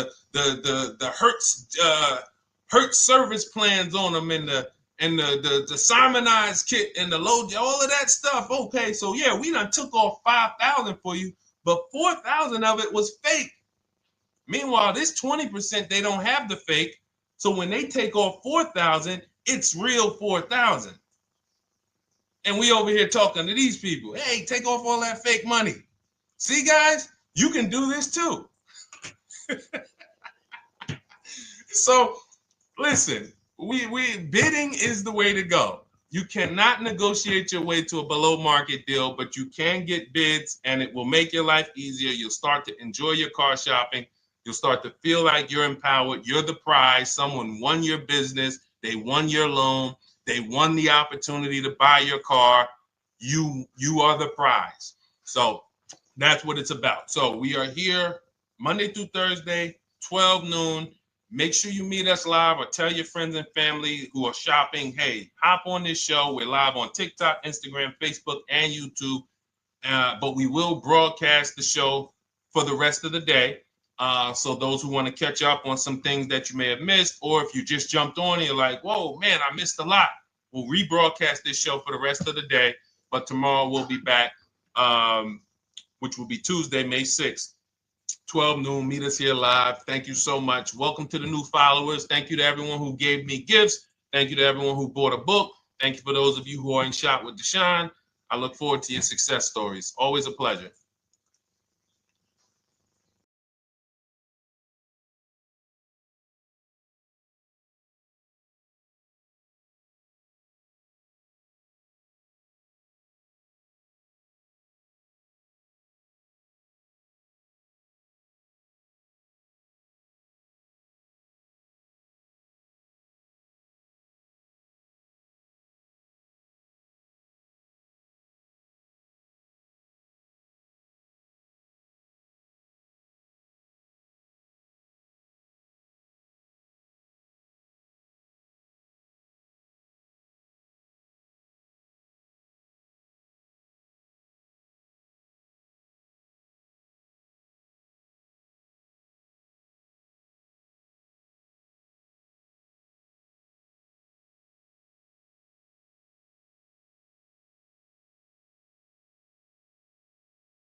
And welcome to our Tuesday, May 6th live. We do these live streams at 12 noon, Monday through Thursday.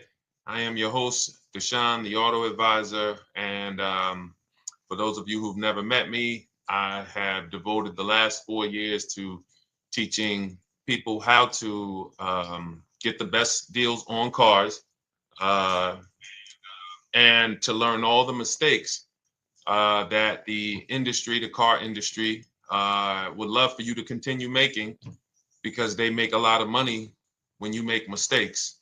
And so what we do here is we really just do questions and answers. I will teach on various topics that I feel are widely misunderstood, like the subject of leasing.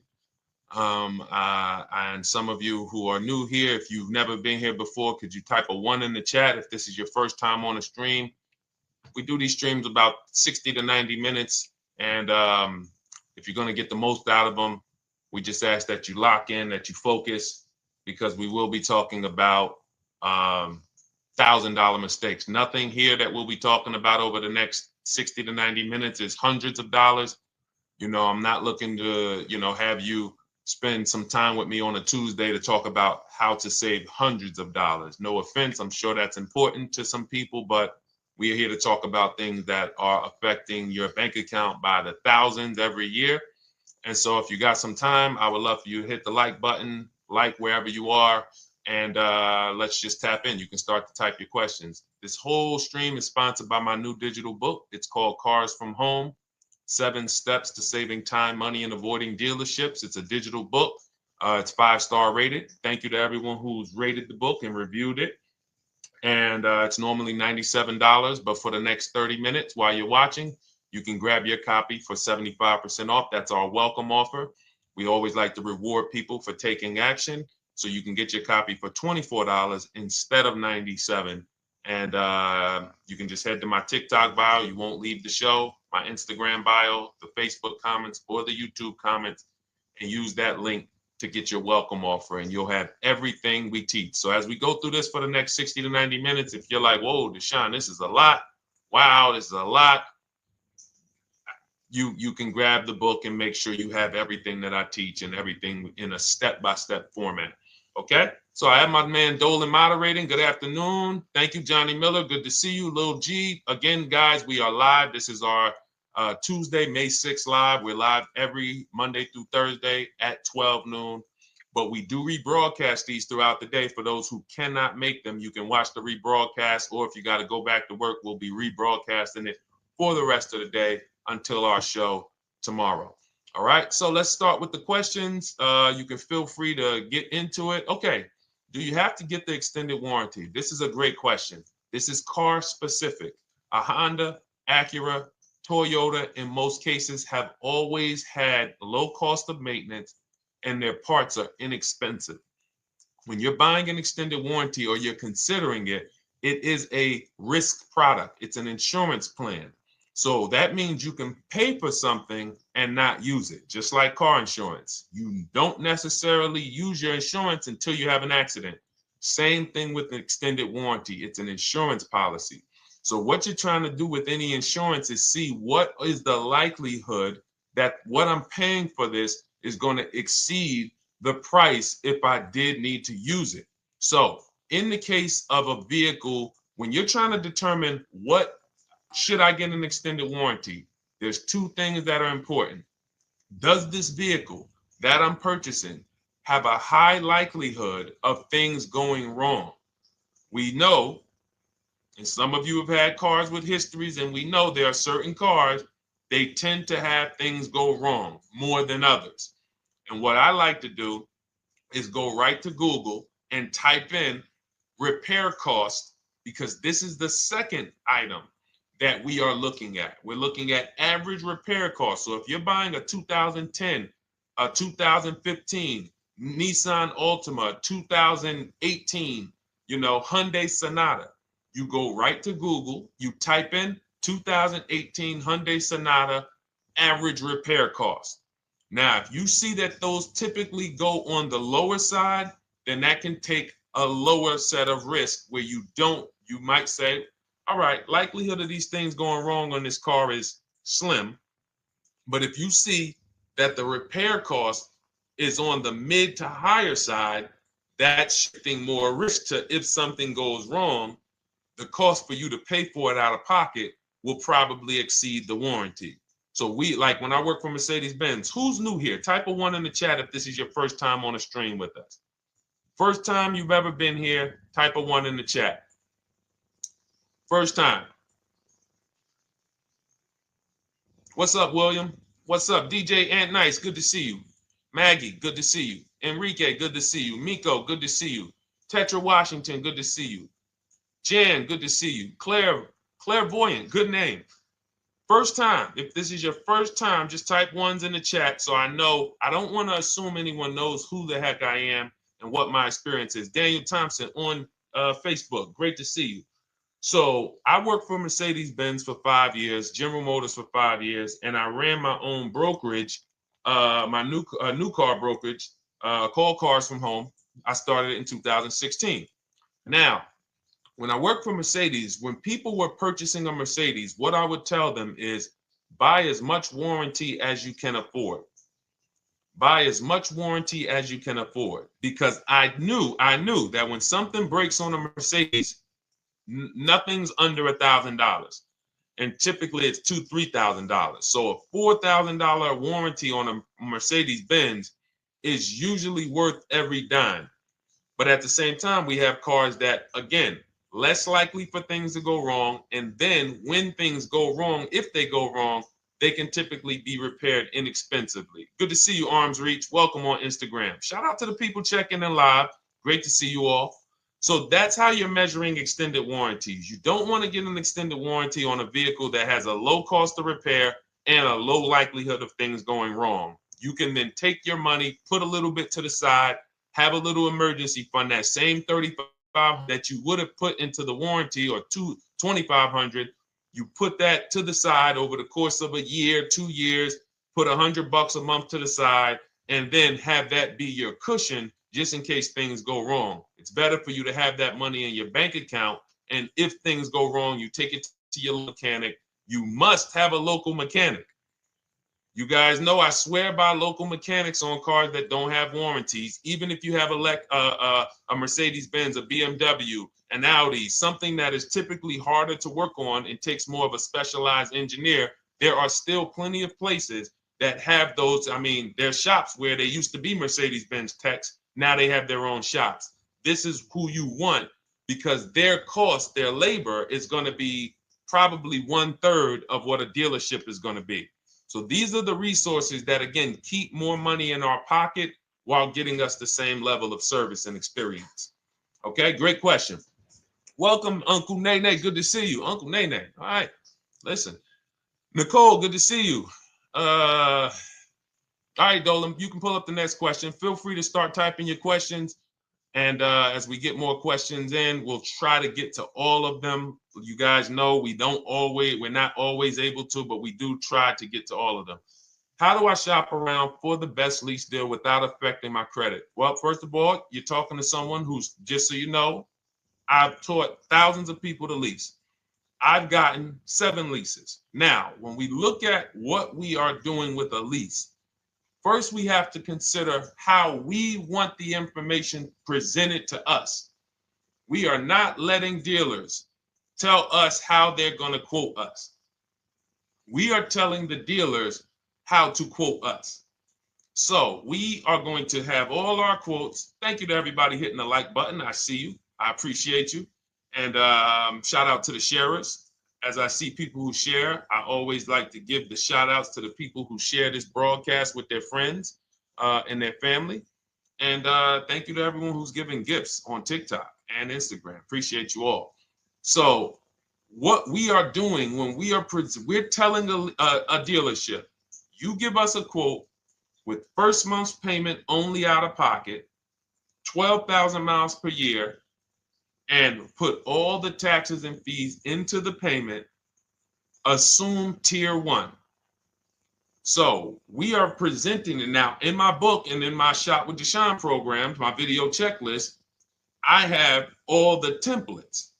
If you're going to do this yourself, you just need to remember how you're presenting this. You can call around to dealerships, because there's 2 ways to do this.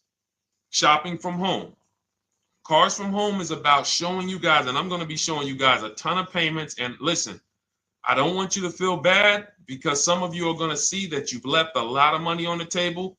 Part of what I have to do here, and I've been doing it for 3-4 years now, is I have to tell you the bad news. For 3 years, I did a masterclass called Everything You're Doing Wrong Buying, Selling, and Leasing Cars. We put probably over 15,000 people through that masterclass. But those were people who were willing to hear the bad news They knew, Deshone, I got to hear the bad news to get to the good news. So as I show the difference in the prices that we get and the people who listen to me get, more than, forget about me, the people who are like you, the people who are on a live, saw a video, and then took action and learned and use our processes, the results they get compared to what you're getting. You're going to see, wow, they're saving $3, $5, $7, $10,000 more than me every single car. And so the Cars from Home system is about bidding. It's about turning your car purchase into a bid. You're no longer begging. You're no longer going into a dealership and begging one dealer to sell you a car, and then you go to another dealer and beg them, sell me this car, please take my money, please take my money. Meanwhile, you're not seeing the entire market and the people who would compete to get your business and gladly give you the service that you deserve by giving them a $30 to $50 to $100,000 transaction, which is what your car purchase is. So now so the big thing to understand right off the top is, now I need to learn this bidding. I need to learn to get multiple offers. So you can do this by phone. You want to do this by phone, you can call around, but you must give them that information in order for you to compare the deals the right way. Lynette, good to see you. Christina, good to see you. Melvin, good to see you checking in. Rudolph, I see you. Once you actually give them that information, 12,000 miles per year, first month's payment only, due at signing, taxes and fees in the payment, assume tier one. I want the tier one offer. Even if you think I not qualify. Now, if you got a credit score above 670, all your FICO scores, most of you will qualify for most tier one leases. So you want to see, what does this look like as I get my offers? Once you get your offers in this format, you can use the 1% rule as the gauge. The 1% rule is been around for more than 20 years. Everyone who leases and who's savvy, we understood if your lease payment is 1% of the MSRP or less, you stole the car. That includes taxes, that includes fees. You're still in the car. So example, we're looking at a $30,000 car, Hyundai Sonata or a Hyundai Elantra, $30,000 car. When we shop all our offers, if that lease payment is $300 per month, with only $300 due at signing. In other words, I show up, here's $300. Good to see you, GDTV. Thank you for checking in on YouTube. Once I give you that $300, that's my payment for the next 35 months. So that's a very, very low percentage of the car you're paying. It's a 1% rule. Now, in order to get a 1% lease, you need a great lease program, which means the bank has to be supporting the car, rebates, incentives, and then you need the biggest discount, the dealer who's going to give you the biggest discount. Now, one of those we can control. One of them we can't. Which one can't we control? And for those of you who are new here, we don't play around here. But my people who are moving, and again, I'll show you, like a lot of people, we got a lot of people who've been following us, using our processes. They're locked in. They're not casually on a live here. We're not casually here talking. They are locked in. Like, boom, okay, I hear you. They're answering, they're typing, they're not, vacuuming in the kitchen and trying to hear. You can't do. We're talking about your second most expensive purchase of your life. It's going to be, you got to lock in. You got to challenge yourself to block out the distractions while we're on this stream, because this is your money. And if you don't take your money seriously, the car salesman will take your money seriously. Oh, I like that. Praise the Lord. God is good. You don't take your money seriously, the car salesman will take your money seriously. Man. So, all right, now somebody remind me the question I asked. I got so happy about that little catchphrase that I forgot who we were. So I know we were discussing, okay, we're talking about the 1% rule. So now, one of the things we can't control is the bank. We don't know what the lease payment, what the lease program is on a car. So when we shop cars, we are going to now look at multiple offers, and here's what you're going to see. Now, I'm going to show you an example of how we know or how we expose where the dealers are concerning pricing. Now, you can't see this on TikTok, but on YouTube, Instagram, Facebook, you guys can see this. I'm going to tell you guys about it. YouTube just doesn't let us do the same type of stream. But this is a particular Infiniti that we shop for. We have offers ranging, this is a $61,000 vehicle. We have offers ranging from $680 per month, which is a 1.1% lease. So a $61,000 car, $680 per month, that's 1.1%. We divide the monthly payment into the MSRP. Now, we can see here that there are some offers already from dealers that are almost $900, $889 per month. $889 per month, $873 per month. So now when we look and we say, whoa, how can we have two, like we have all these dealers have the exact same car, yet one of them is $200 per month higher than another dealer. Exactly. We call them the 80%. The 80%, even after back and forth, even after, hey, we'll take off some money. All right, we'll drop the payment $50 a month. Their offer is still so high. It's a horrible deal. Now, why would they offer this? And this is consistent. So I don't want y'all thinking, well, the dealers that I walk into, they're different, Deshone. They take off more money. It does not matter what you think. If you don't have the market reports, if you don't know how to get multiple offers so that you can see, we do this all around the country. We have students all around the country in Cars from Home.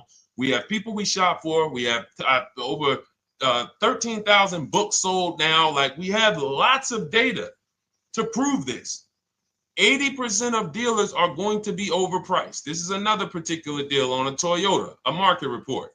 And you guys can see that the out-the-door prices here, list price, $32,000. Out the door price with taxes and fees, $38,000. That means that dealer is charging all types of fees on top of their price.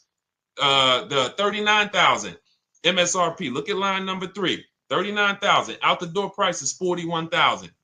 We can see $39,000 out the door includes taxes, includes all the fees. So we can see that these out the door prices in the left, in the right column, are way higher than the MSRP, $35,798. Out the door price is $39,700. But look at the green.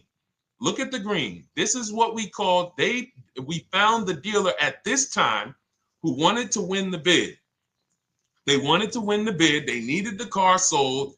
This is a rotation. We don't say to them, wow, they won the bid one time, so they must win the bid all the time. No dealer can win the bid all the time, or they'll be out of business.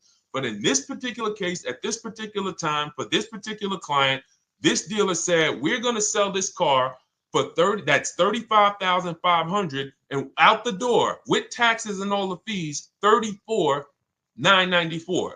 That is a over $4,000 discount off this vehicle.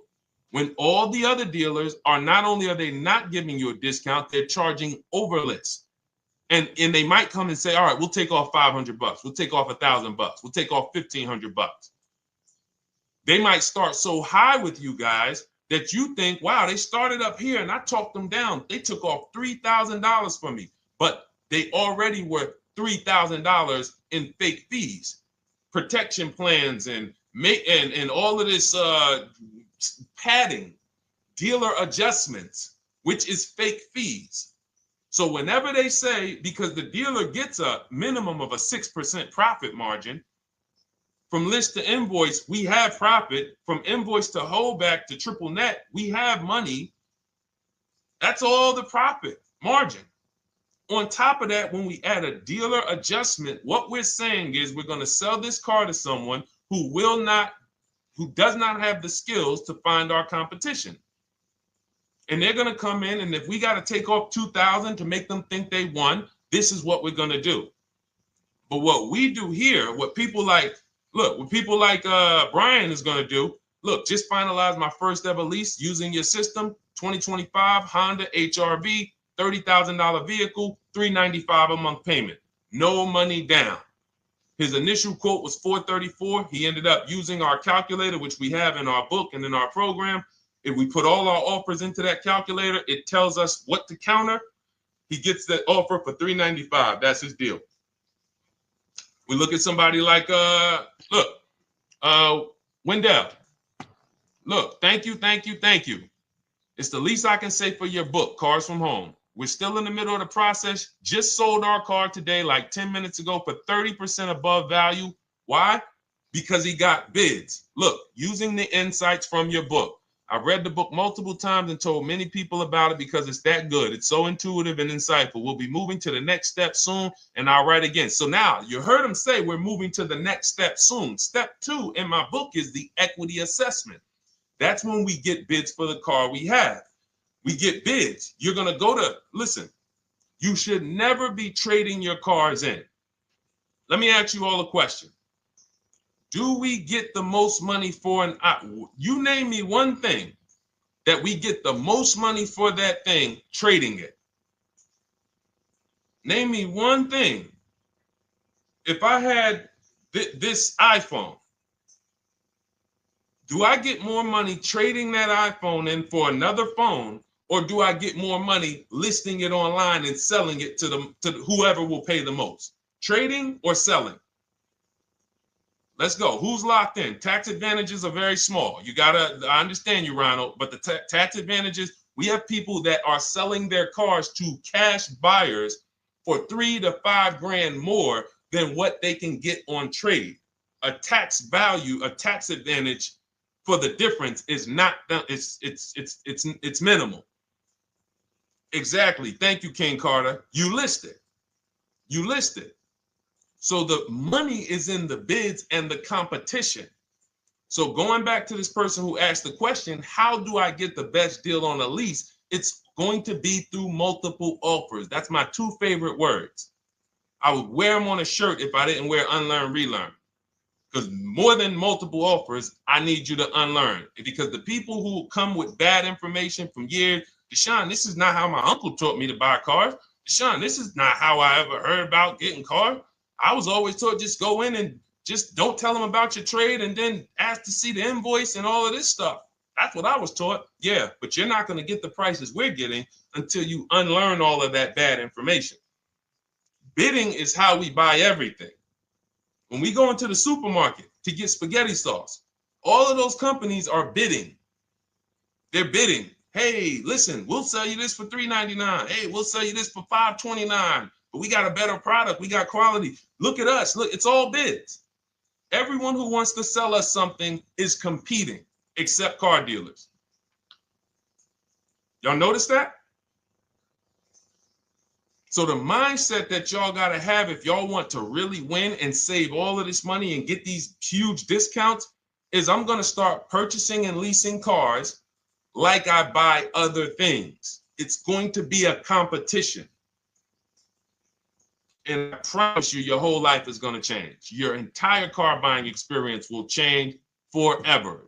You will be sitting here just like my man Ken, graduated, $585 a month payment, no money down on his Nissan Murano Platinum, $50,000 vehicle. He's paying $585, no money down.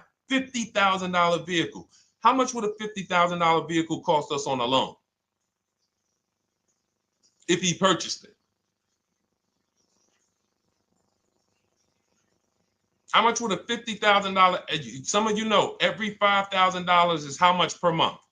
Let me see who's locked in. Who's locked in? Every $5,000 is how much per month on a loan. I see you, Daniel Thompson. Check in. Good to see you, Dane. Thank you for breaking it down with complete truth. Keeping eyes wide open to know what to exactly expect. There you go, Dane. Welcome. Glad to have you here. We do not play around when it comes to this. All I want you doing is winning with cars, in love with your deals every time you get a car. All right, nobody knows the 5,000. How much is every $5,000 on a car payment? Come on, y'all. These are principles we've been teaching. Thank you, Daniel. $100. Thank you. $100. So we always want to default to a 5-year loan. I'm going to tell you why. when you default to a 5-year loan, you're in a safe position. Now, defaulting to a 5-year loan means when I look at a $20,000 car, I'm thinking $400 per month. 5-year loan, every $5,000 is $100 per month. If worst case scenario, I'm trying to get a little bit more car, then I'll go to a 6-year loan, but that's the max. I'm not going past a 6-year loan on a car. That's like going to a 40-year mortgage on a house. They're available. It's not a good idea. So when we look at these, you say to yourself, wow, a $50,000 car, that should cost him, if he did no, remember, this is a no money down deal. We're just looking at how much money we're putting in these cars. That car would cost him about $1,000 a month if he purchased it, 5-year loan, no money down. Which is why when people purchase their cars, what do they typically do? Come up with a ton of money, 10 grand, 15 grand, 20 grand, because they're going to pay into that car to try to lower that payment, because that payment. But some of us who don't have the down payment, we're financing most or all of the car. But here's the thing. I don't want you to feel bad if you're one of those people who's like, Deshone, I really don't be having those down payments of 10 grand, 15 grand, but I want to drive something quality. Exactly, I hear you. Here's the bad part about the people who are putting 15 grand down on their cars, but they're breaking the 8-year rule. This is what we call in Cars from Home and everything I teach, the most important question is how many years are you going to keep this next car? If it's not 8, then we don't purchase those cars, because here's what happens with people who go into their bank account, slap $15,000 down in a car, and don't keep the cars 8 years. And if anybody's willing to be honest, they will confirm this right here on the stream. When they go to replace that car in 3 years or 4 years, they literally have a little bit of equity. Maybe they're just breaking even. They're not getting that 15 grand back. It's gone.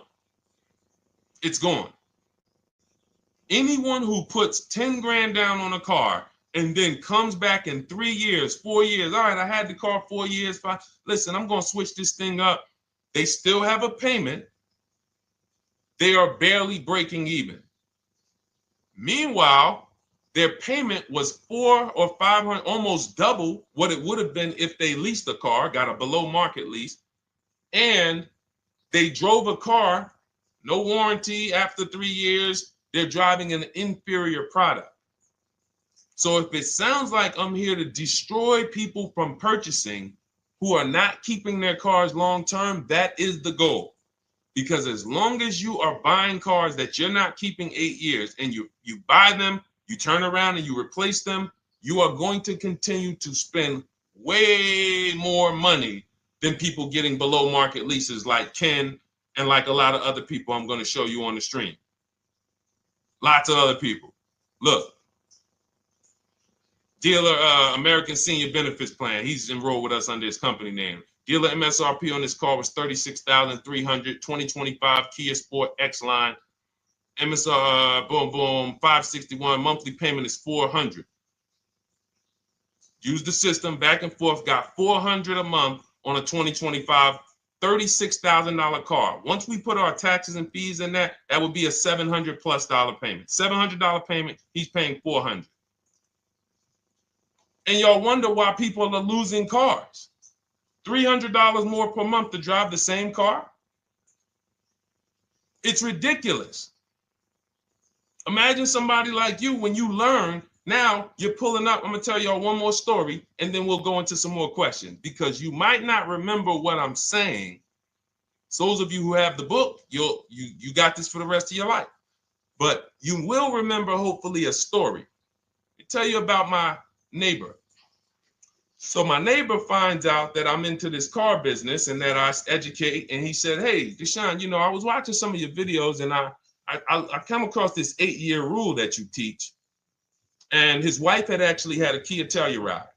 Popular vehicles, probably been one of the most popular SUVs, that the Palisade, since 2007, 2019.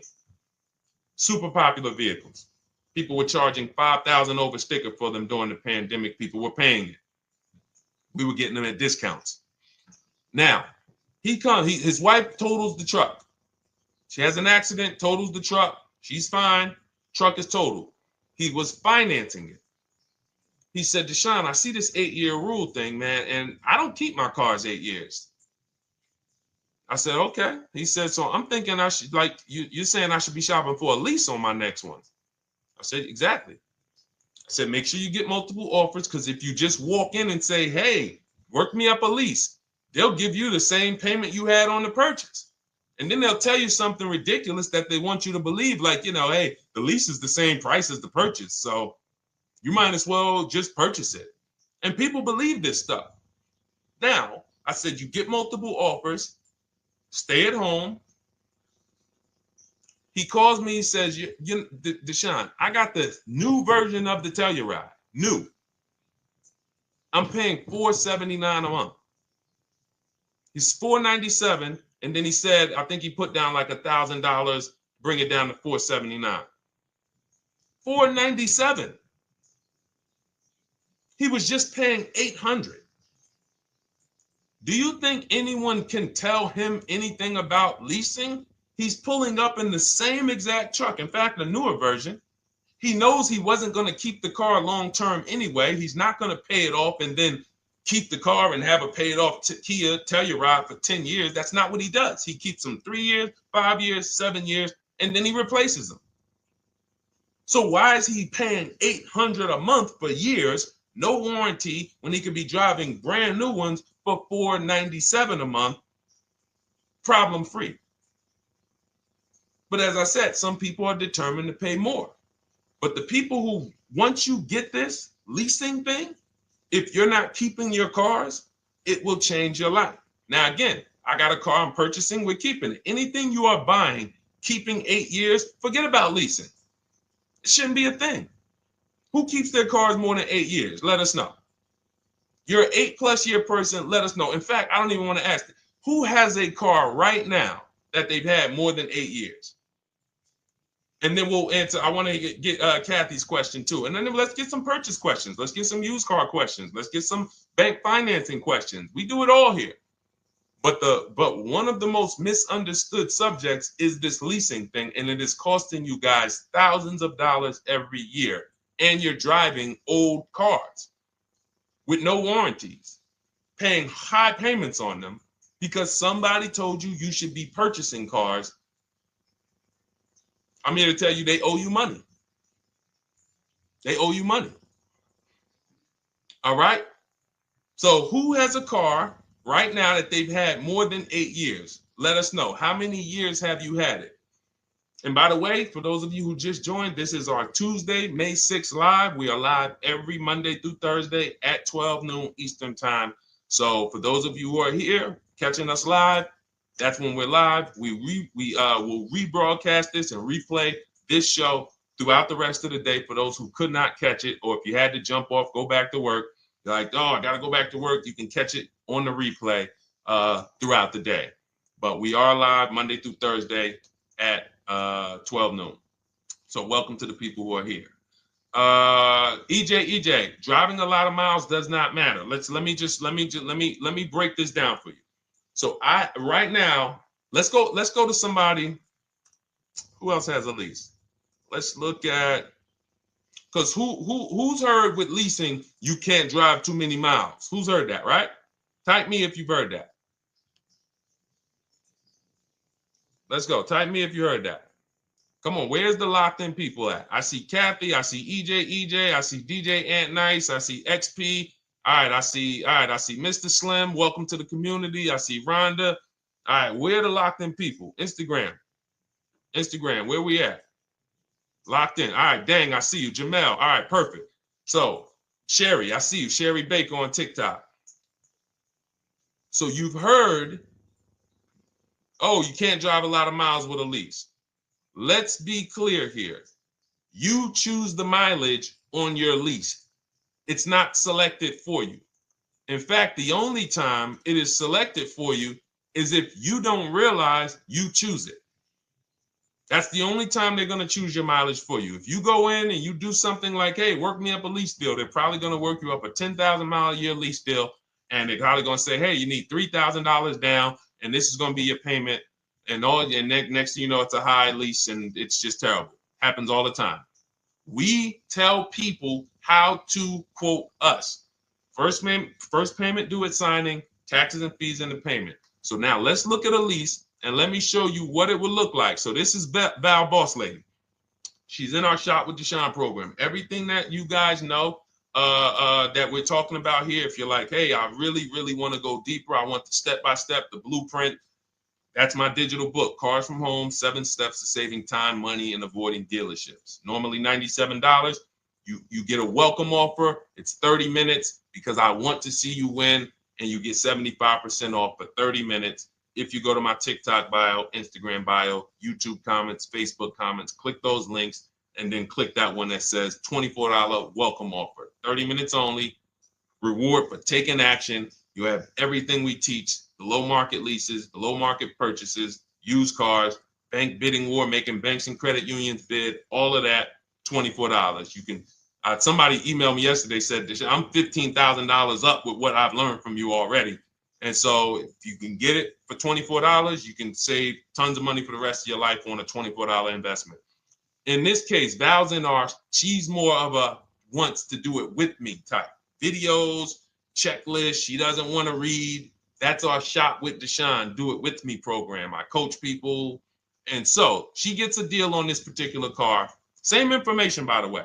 Not better information here than the book. It's just different learning styles. So she gets a $51,000 electric vehicle, 2025, beautiful vehicle. She's paying 1.16.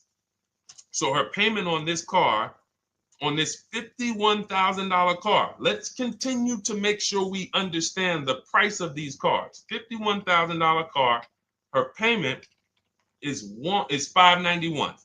No money down. Now, some of you might say, wow, if I got $591, I'd probably put like $3,000 down, bring it down to $499. You could do that. That's how we can do. We can do that because she already got an incredible deal. Then we're just determining how we want to structure our payment. And thank you for everybody sending me gifts. I appreciate you. Thank you for all the badges. I don't take it for granted. And thank you for everyone who's hit the like button. Those of you who are double tapping the screen. Every time you hit something on TikTok, you like it, you double tap the screen, you keep running those likes up. We appreciate you. It does matter. It helps spread the word. So let's say Val wanted, she's a high mileage driver like EJ. Let's say, EJ, how many miles per year do you drive? 20,000, 25,000? Let us know. I'm gonna show you why. In my book, I have 2 strategies for high mileage drivers. I'll tell it to you guys right now. How many miles a year do you drive, EJ? 25,000, 20,000? Those are both high. Let us know. Or if anybody, else, because, anybody else who's a high mileage driver, let us know. How many miles? 26. All right. Thank you, EJ. So let's just round that to 25 for now. Let's just round that to 25. So let's say instead of her $591 payment for a $51,000 car, now you could shop for a $30,000 car and you can have a 1% payment. If it was, a similar deal, you'd be paying $300 a month. In her case, she has a $51,000 car. She probably wanted a nice SUV that looks beautiful, that some other people are paying $1,000 a month for. She's paying $591. But if she wanted to bump it up to 15,000 miles a year, she'd be paying another $30 more per month. She'd be paying $620. Now, if she wanted to bump it up to 20,000 miles per year, she'd be paying probably another $80-90 per month. So she'd probably be paying $700 to drive 20,000 miles per year. Now, let me tell you guys, because some of you guys who are like, yo, man, those payments are high. We're talking about $50,000 cars here. So if you were shopping for a $30,000 car or $35,000 car, naturally, if we took the same exact numbers, let's take a $35,000 car, 1.16 lease. That's a 406 payment, probably $399. So now, in order to go, and let's say you're a high mileage driver, just like EJ, you want to add another 15,000 miles to your lease. You're probably going from 400 to 550 or 575. But you have all the mileage you need. And here's the beautiful thing about that. If I'm paying $175 more per month, but I get all the mileage I want, and when I drop this thing off, I get a new one, I don't have to worry about negative equity, and I put no money down. That is way better than what most people are doing out here, what everyone's doing. Because I'm gonna tell you what most high mileage drivers do who don't put money down. They will go in, buy a car, take a super long loan, 6 years, 7 years, just so they could afford the payment. Now, here's what happens. They drive the car, they put 25,000 miles a year on it. They come back in 3 years or 4 years, and they say, wow, I got 100,000 miles on this thing already. Let me go and swap out the car. What situation are they in at that point, guys? You put 100, you got a 6-year loan, average loan. You drove 25,000 miles per year. You put 100,000 miles on the car in 4 years. You come back, you still have 2 years of payments left. 15 grand negative equity. I used to see it all the time. Thank you, I am rich. Locked in on Instagram. I see you. Locked in. See it all the time. Every car salesman who has dealt with a normal 25,000 mile high mileage driver that does not keep their cars sees it all the time. They come in, yo, man, what you do for a living? Man, yeah, I do DoorDash, I do Uber. Oh man, I work in sales. You know, I'm on the road a lot. You know, I'm here. You know, all right, I want to replace this thing. I got like 110,000 on it. Okay, you still got a loan on it? Yeah. All right, we already know you got negative equity. Then we appraise the car. All right, the car's worth like 7,000. How much you owe? Man, you owe 19,000. All right, well, what can I do? Can you get me into something? Roll that loss all the way over. On top of that, you finance the car, so your payment is high. You finance the whole car, so you're paying a high payment compared to if you had leased, just literally shop for your leases, added your miles to the lease that you needed. You're paying $175 more per month. You got a brand new car. And I'm going to tell you, I did not make this up. I learned this from someone. A lot of what I'm teaching you, I learned from my clients when I was in the dealership. This guy, I worked at Hyundai for six weeks. Man, this dealership, the owners got indicted. I got out of there.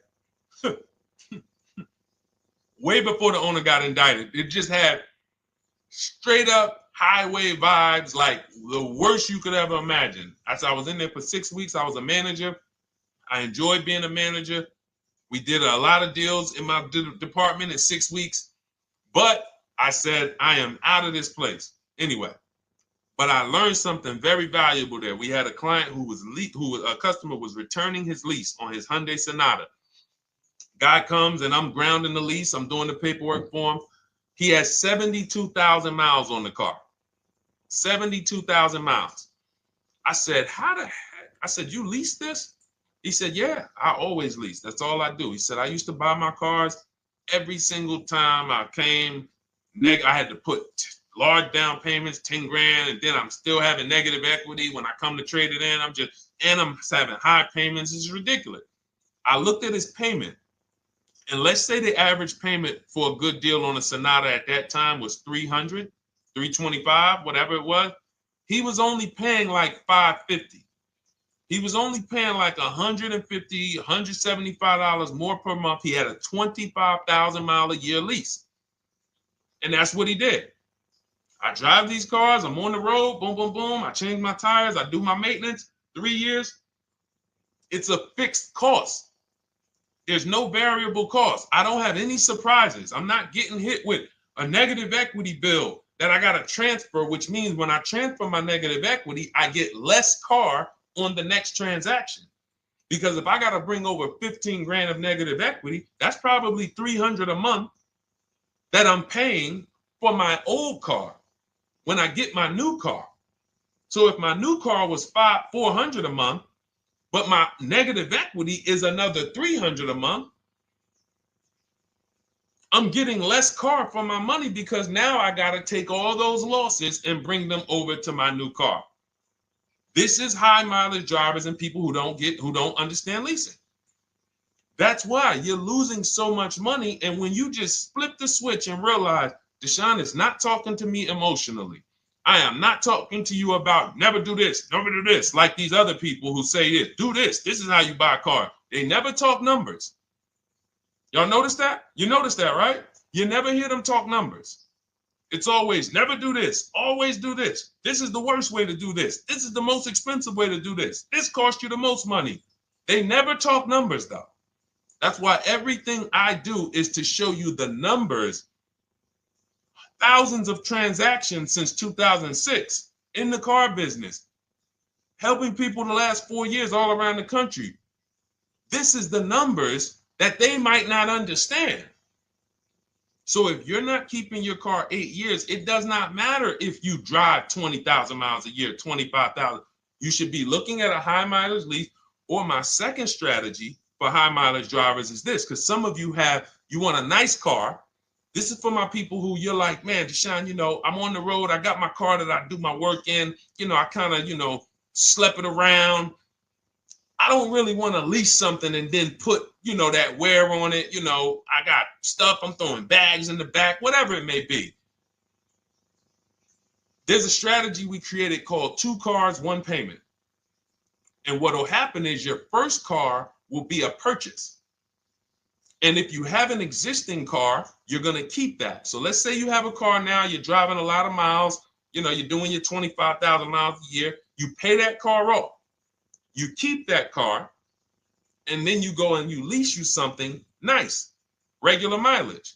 So you might get a 12,000 mile a year lease, and then you drive 12,000 in your mileage car, 12,000 on your nice car.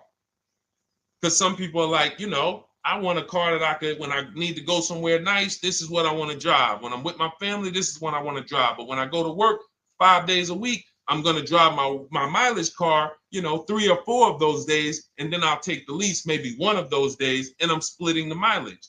You still have 1 payment. It's low. And then every couple years, you replace the mileage car or you replace the lease car, and depending on when the lease is up. But you want to keep that, and that mileage car should be something that will last. Ideally, something that you can get 200, 300,000 miles a year out of that car. Because that's what that car is there for. Man, I'm hopping in this thing, man. Oh, transmission went out at 170,000 miles. Go get you a rebuilt transmission. Boom, boom, drop it in there for $2 grand. Get another 80,000 miles out of that car, but you still got your lease car, and you're just splitting the mileage. Both of those are short-term strategies for high mileage drivers. That is not for long-term people. If you're a long-term person, I keep my cars 8+ years. Forget about leasing. You should just be finding the best deal, below market purchase, keep the car, something you can keep for 8+ years. You can put 30,000 miles a year on a car 8 years in a row. If you get the right car, and in 8 years, you got 240,000 miles, and then you replace it. Forget about leasing. This is only for you guys not keeping your cars 8 years. You're getting killed on depreciation. You're paying tons of money. This is you are the people who should be leasing. Okay? So everything we're talking about this is the Cars from Home system. We teach this. I'm not freestyling this. This is in my book, digital book, Cars from Home, 7 Steps to Saving Time, Money, and Avoiding Dealerships. We have two strategies for high mileage short-term drivers, 1 strategy for high mileage long-term drivers. And so if you want your copy, you can get it for 75% off. That's our welcome offer to you. As a 30 minutes. Welcome. Thanks for being here. I want to reward you. If you want everything we teach in a step-by-step way, go grab your digital copy. It's in my TikTok bio. It's in my Instagram bio. Click those links. We also got a link in the YouTube comments and the Facebook comments. Grab your copy and make sure as soon as you purchase, screenshot the thank you page. You're going to see thank you for your purchase. screenshot this page because it has my support team's email on there. And then there's a link for you to open the book right there. You can save it right to your computer or right to your phone. Okay, but and we also have a special for those of you who are like Deshone. What about that, video checklist and coaching program? That's lifetime access to my video checklist. You're like, maybe Deshone, I don't really read. I like step-by-step videos. And also, I want to be in your Facebook group. We have 1,600 people before you that are in that group, 2,300 people that are shopping with us that have a lifetime access to our video checklist. We have a $200 special for that welcome offer. And so I'm always about rewarding people for taking action with a special offer. It's limited time though, and so get in where you fit in. All right, let's keep it going. Thank you, Corey. Said amazing knowledge. Thank you. And I'm glad I saw somebody said that's a great idea with the 2 cars. Thank you. It's a great idea. All right. You've convinced me to lease my next vehicle. Awesome. Awesome. Does your service shop for lease terms on the car? Absolutely. If you qualify for done for you, that means you just want to relax. That means we only shop for new cars and leases for people, new purchases and leases. And you have to have a FICO score over 670. But yes, here is a market report that we prepared for a client. Let me put on do not disturb. Here's a market report we prepared for a client. Okay, so I showed you that that's an affinity. We didn't even finish that. We had just started for this client. But this is, do I have one here? No. Do I have a lease market report here? Yeah, right here. So that's an example of what a Kia, this is a particular Kia lease where their best offer was a 1.27 offer. Now, here's how you know you found the bottom of the market. And again, whether you're using the book or whether you're calling around, again, you can call around to do this. The key is not going into dealerships. You cannot do this going in. Once you get your offers, you know you found the bottom when your best offer is between $150 to $200 less per month than your worst offer. And if you're purchasing, you should see a spread of between $3,000 and $5,000 minimum between your best offer and your worst offer. That's when you know you've shopped correctly. Because until you find the 80% dealers, you have not shopped correctly. If you're like Deshone, these prices still seem close. You have not found, you're talking to the 80%. You haven't found the 20% yet. Because the 20% is going to be that $3,000 to $5,000 less than the 80%. That is just the numbers. That's the way it works. So yes, so when some cars you're going to see that the lease program won't allow for a 1.1% lease. The best offer, like we've shopped Hyundai Palisades for years, and I got my dad one back in November, and his best offer is like around 1.3, 1.28. That's the best I've ever seen on a Palisade. I've never seen a 1.1 on a Palisade. I've had people in our Charles, some of you know, I posted pictures of him when he got his Palisade last year.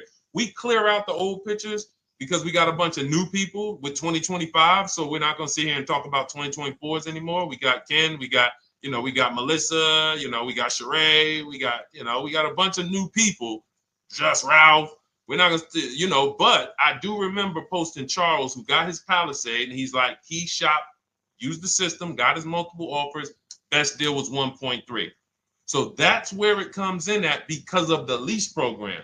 That dealer is already taken off to win the bid, probably taking off $5-6 grand. But if they don't have more rebates and more incentives and a better, then it's not going to lead to a 1% lease. So the 1% leases come from major incentives. Maybe sometimes they have too many of the vehicles. They want to move them.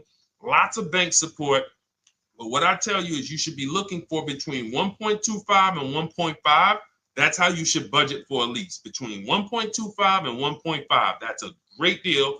And if it has a really aggressive lease program, once you get your bids, you're going to see it fall under the 1.25. You see it fall into 1.1, 1.2. but we don't know what the lease program will be until after we shop for that vehicle. Okay? So yes, absolutely. It's an empowering way to shop. It's also fun because you can see, man, I'm not begging anymore. Like these people are like, please do business with me. Please do business with me. And then you start to feel bad for everybody who's still in those dealerships doing it the old way because they're talking to the 80%.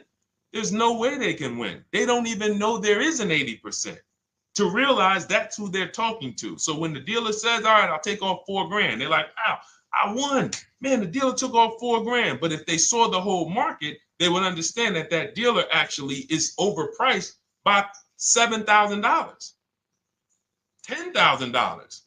So taking off the $4,000 means nothing. It's just sad. It's a sad thing. And that's why I spend my time trying to convert you guys from negotiating one-to-one to getting multiple offers so that you can see for yourself. All right. Thank you, Julie, name Richardson. Thank you for sharing. XP got the number 2 gifted badge. Forgive me because I don't really know what that means, but I just know that's what it's saying. So I appreciate it. Thank you, Corey22. Sherry Baker, thank you so much. Number 1 gifted badge. All right, let's go to some more questions. We got some more questions. Dolan, I'm sure you got a lot of them. And what I'm going to do for the rest of the broadcast is just try to do rapid fire questions and answers. Okay. And if you guys want me to go deeper on any particular subject, then just feel free to say, hey, could you go deeper on that? How do you get a car loan with bad credit? Well, we have a resource. It's not our company. We have nothing to do with them. But we always try to stay up to speed on who's financing people with bad credit, because the goal is you don't want a dealer controlling your financing. Somebody just came up to me. He's a neighbor. He's like, aren't you in the car business? I said, well, yes and no. He's like, well, listen, I got a connected Acura. Anybody you send me, they get anybody approved, I'll give you $1,000. I said, okay, cool. Thanks for the information. For them to give me $1,000 just for sending the customer, and he's also a middleman, he's not a salesman, how much money are they making on the customers? If they're going to give me $1,000 just for sending someone with bad credit to them, how much are they making on the deal? Arms Reach, congratulations. Just got my book. You use it when, please send me your email testimonial. Well, as you use it, just as you do your equity assess, everything, email me. Congratulations. How much are they making? We can imagine, right? If they're giving me $1,000 just for bringing them the customer. So this is what happens when you let the dealership control the loan. Because why do we separate? All right, I'm gonna break something down I call the 3 pillars of great car deals. Three pillars. You can't get a great car deal without maximizing each pillar. And some of y'all that have been with us for 3 years, y'all already know the 3 pillars. First, who you buy your car from. Second, who you get your loan from. Third, who you sell your old car to. That's 3 separate transactions. The car business has trained you guys to give them all 3. All 3. The car business has trained you guys to give them 3 transactions. Anytime you purchase the car, who's done this? Be honest. Purchased the car from a dealership, sold them your old car, in which case you call it a trade, and they got you your loan. Who's done this? 3 transactions in one. Why do we know these are 3 transactions? One, there's competition. People want to buy your car. It's okay, Corey. That's that. Thank you for being honest. That's how we change. The reason why we know that these are 3 transactions because there's people who want to compete in every one of them. There are people who want to buy your car. That's why step 2 in our book, we never trade. We get offers from CarMax, Driveway, Carvana, AutoNation, Car Gurus, Kelly's Blue Book Instant Cash Offer. It's a bid. We just had someone sell their lease. Miss Hickman, she sold her lease, made $4,700 selling her lease. CarMax won the bid. Drove the car for 3 years, had equity. She dropped her lease off. They gave her $4,700. Won the bid. That's one pillar. Second, who I'm going to get my loan from if I'm getting a loan. Those of you who are paying cash or leasing, this is not a pillar. But we need to bid out our loan. We had a great talk yesterday on our show yesterday where I asked, who do you guys get your loans from? Most people said the bank, the credit union, the dealership. One person said the right answer, whoever gives me the best APR. That's the right answer. And then we have who we buy our car from. There's banks and credit unions that want to compete for our loan. There's multiple dealers who want to compete to sell us a car. So we can't get a great deal until we have bid out each pillar. And that's why when we have bad credit, if we let the dealer now control, this dealer has a car. We didn't bid out that car to find out, is it a great price? Now they're also giving me the loan and they're charging me 25%. We didn't bid that out to see, is that the best loan I could get, even with my bad credit? Is that the best loan I can get? So the key, what you want to do first, if you have bad credit, is I'm online looking for anyone who will finance me with bad credit separate from the dealer. I'm not going to Carvana.com and saying, hey, you can get a car with us you can get a loan with us as long as you buy a car from us. You're mixing the transactions. You're taking away my ability to get bids. I'm finding someone you should check out. There's a resource. Oh my goodness, what's the name of the company? It's in my book, but I want to give it to you. Goodness, it's slipping my mind right now. Send me an email or a DM, because here's the thing. If you use just that part and get the loan funded, but you don't know how to bid out everything else and structure your transactions, and are you keeping the car 8 years? Because if you're not keeping the car 8 years and you're like, Deshone, I hear you talking about leasing. I'm not keeping my car 8 years, but my credit's not good. The only purpose, if you telling me that I could be driving brand new cars for cents on the dollar, but I don't qualify right now, this car that I'm going to get is to set me up. So I'm not going to get a $30,000 car. I'm going to get me a $12,000 car, $10,000 car, the cheapest car I can get a loan on, so I can establish a payment history. And once I establish a 2-year payment history, yeah, I'm going to drive a car less than what I could drive. I got the money. I could afford more than this. But you're not setting yourself up for the right transaction. You should be setting yourself up and saying, all right, I'm going to sacrifice with this car, drive something that I know this is not my ideal car, but I'm going to build 2 years of payment history. So when I go and I swap into my lease in 2 years, I'm out with a brand new car. I'm paying cents on the dollar, and I won. But it was a plan. It was a long-term plan. This is the second most expensive purchase of your life. You can win every single time, or you can lose and set yourself and your family back 5 to 10 grand each car or more. Every time you get a car, it's 5 to 10 grand more you're coming out of your family's bank account than what could have. Then you got the car breaking down. Now you got tow trucks, all because you don't have an actual plan you're rolling out. And that's what I see a lot of people do with bad credit. Oh man, I got bad credit. I'm just going to go and get me something. I could afford $600 a month. And they go and buy the most expensive car. But because 25% interest is on the loan, they're not getting the most car for their money. Now, 3 years down the road, they're going to pay the high payment, still have negative equity because the interest is so high, and then they go and swap and do it again. And because the payment's so high and the car is older, because they want something fancy, but they really can't get that because, again, the interest is high. That's eating into their budget. Now they're going 3 years down the road. They missed 3 payments. They were late 3 times, so they're no closer to leasing. Credit's still bad. This is disaster. So if you're a long-term person, I break it down for you guys into two groups of people: long-term, short-term.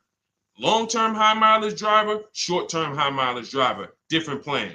Long-term bad credit person, short-term bad credit person, different plan.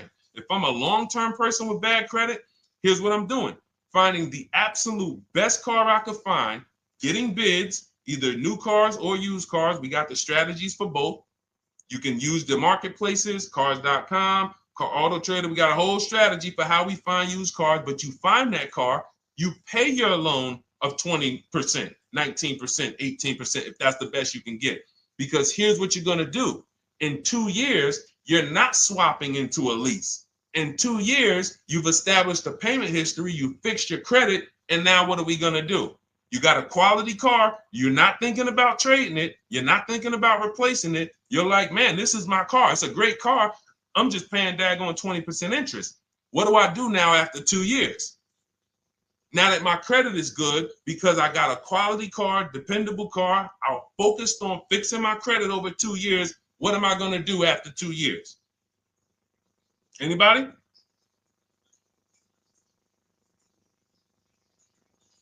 Thank you, Arms Reach. Refinancing the car. Exactly. Exactly.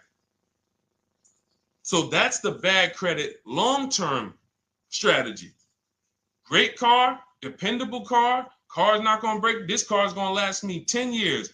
Right now, when I bought it, 20% interest rate. That was where my credit was. But I worked on my credit.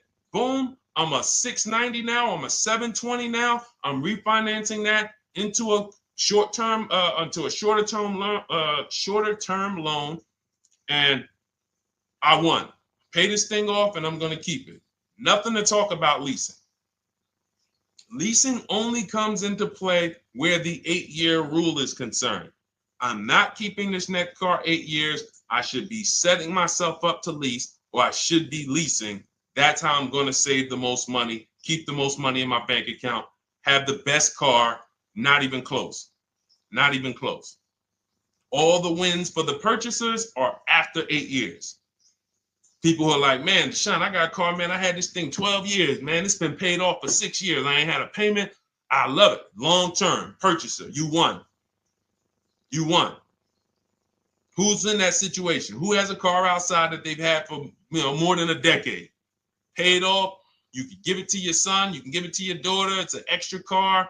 That's purchasing. That's the wins. That's what we call the reward stage of purchasing. But you got to get there. All right. All right, let's go. A lot more questions. We got probably another 20 minutes we'll stay on, so let's keep it moving. But again, Lend Buzz, that's the company. Lend, Lendbuzz. They started, I started seeing them about 18 months, 2 years ago, and they were loaning to people with, international students, people who didn't have credit. You want to try to find a place that will fund you independent of the dealership. That is what your goal is at all times. Independent of the dealership. Here, you qualify based on your income and your credit. You qualify for $18,000. Go find a car now. That is what you want. You don't want people mixing the bank loan with the car and two pillars that they are controlling. We're controlling the price of this car. We're controlling your interest rate. We don't want that. Yep, exactly, Cindy. For those who just joined, this is our Tuesday, May 6th live. We do these lives Monday through Thursday at 12 noon, so you can tell your friends, family. We wanted to now come up with a constant and consistent time where I can meet with you guys. If you don't have, if you can't stay the whole broadcast, we will replay these throughout the day because sometimes people got to jet back to work. They're watching us on the lunch break. You can catch up on the whole rest of the show throughout the day, all the way up until tomorrow, and then over the weekend, we'll play a whole compilation of all the shows for people who really want to dig in and hear all the questions that we answered throughout the week on, Monday through Thursday. But if you want to join us live, set your calendar, set an alarm, meet us on any channel. We're on TikTok, Instagram, Facebook, and YouTube on the Deshone the Auto Advisor channels, 12 noon, Monday through Thursday. All right. Let's go. Next question, Dolan. All right. What are your thoughts on purchasing used versus new? It's a great question, Kathy. For me, it's a matter of budget and values. It's only a matter of values if you can afford both. So if you can get everything you want in a new car for your budget, everything you want, everything that you need, and you can afford it in a new car, you have the option to choose both. So it becomes a matter of values. In my book, I teach, are you a person who's like, I want to reward myself. I only get a new car every decade. I'm going to keep this thing 10 years. I want the latest and greatest. Therefore, I'm going to shop and get the best offer, get me a below market purchase. Because y'all notice I always put in a caveat of a below market purchase, below market lease. That's all we're talking about here with Cars from Home. That's all we're talking about. You need to, every purchase you make or lease you get, you want it to be a below market lease or purchase. So now, if I could afford both, is it I'm going to reward myself with a new vehicle, or do I have these other values where I actually want to knock 20 to 30 to 40% off the price to get even more for my money? So that's really up to you if you can afford both. There's no right or wrong there. It's a matter of, like I said, the values. Now, some of you once you look at your budget, I have a tool in my book and in our video checklist, the coaching program called the Perfect Budget Calculator. We invented this. So it's not on Google. You'll hear a lot of the stuff, almost nothing we teach. You're like, if you ever go to look for it, the 8-year rule. No one talks about it. We created it.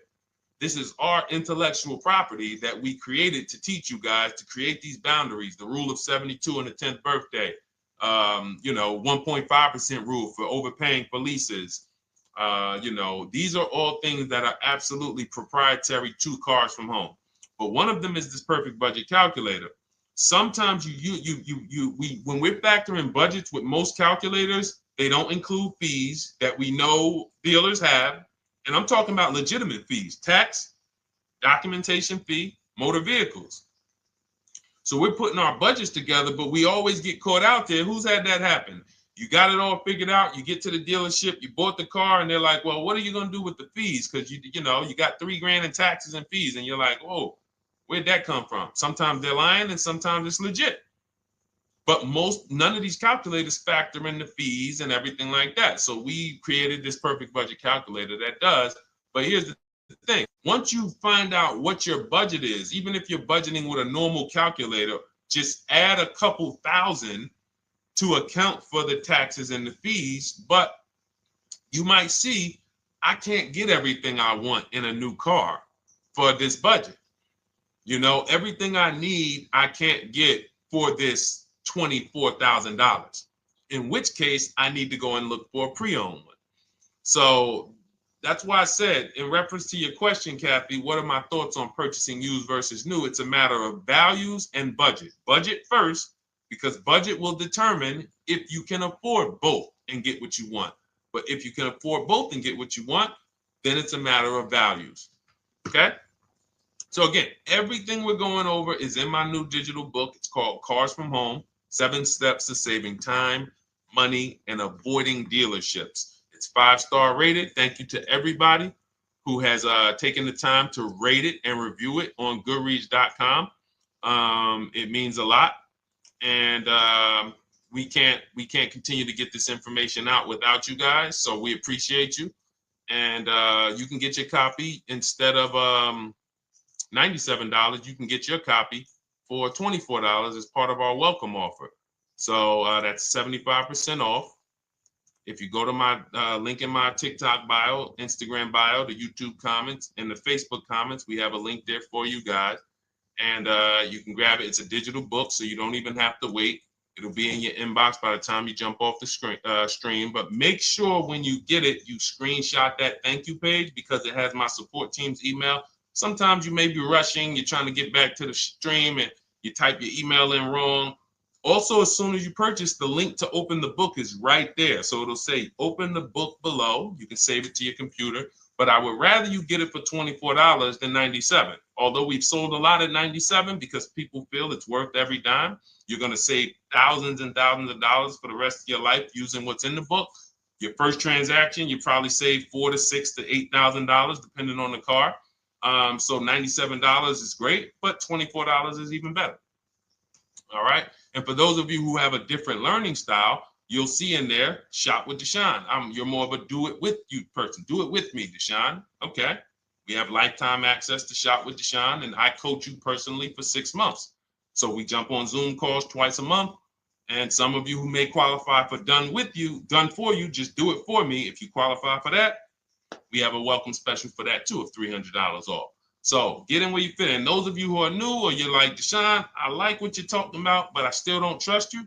You can start with our free cheat sheets. So just start somewhere so that you can start to reinvent how you're car shopping. Magley, how are you? Oh man, of course I remember you. Following for years. You actually were following me from the time God blew me up on TikTok. That was 2021. So I absolutely remember you and I appreciate you.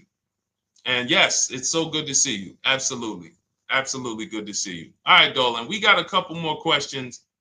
We got time for a couple more. Let's try to go as fast as possible. The discount for the book is not working. It says time ran out. It's 30 minutes. I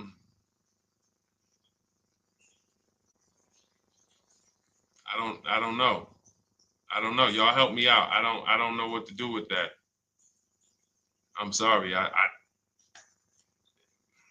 If the welcome offer for $24 was not really 30 minutes, then that means I'm just lying to you. You know what I mean? I'm just like, oh yeah, it's 30 minutes, but come back in 2 hours and it'll still be, you know what I mean? It's,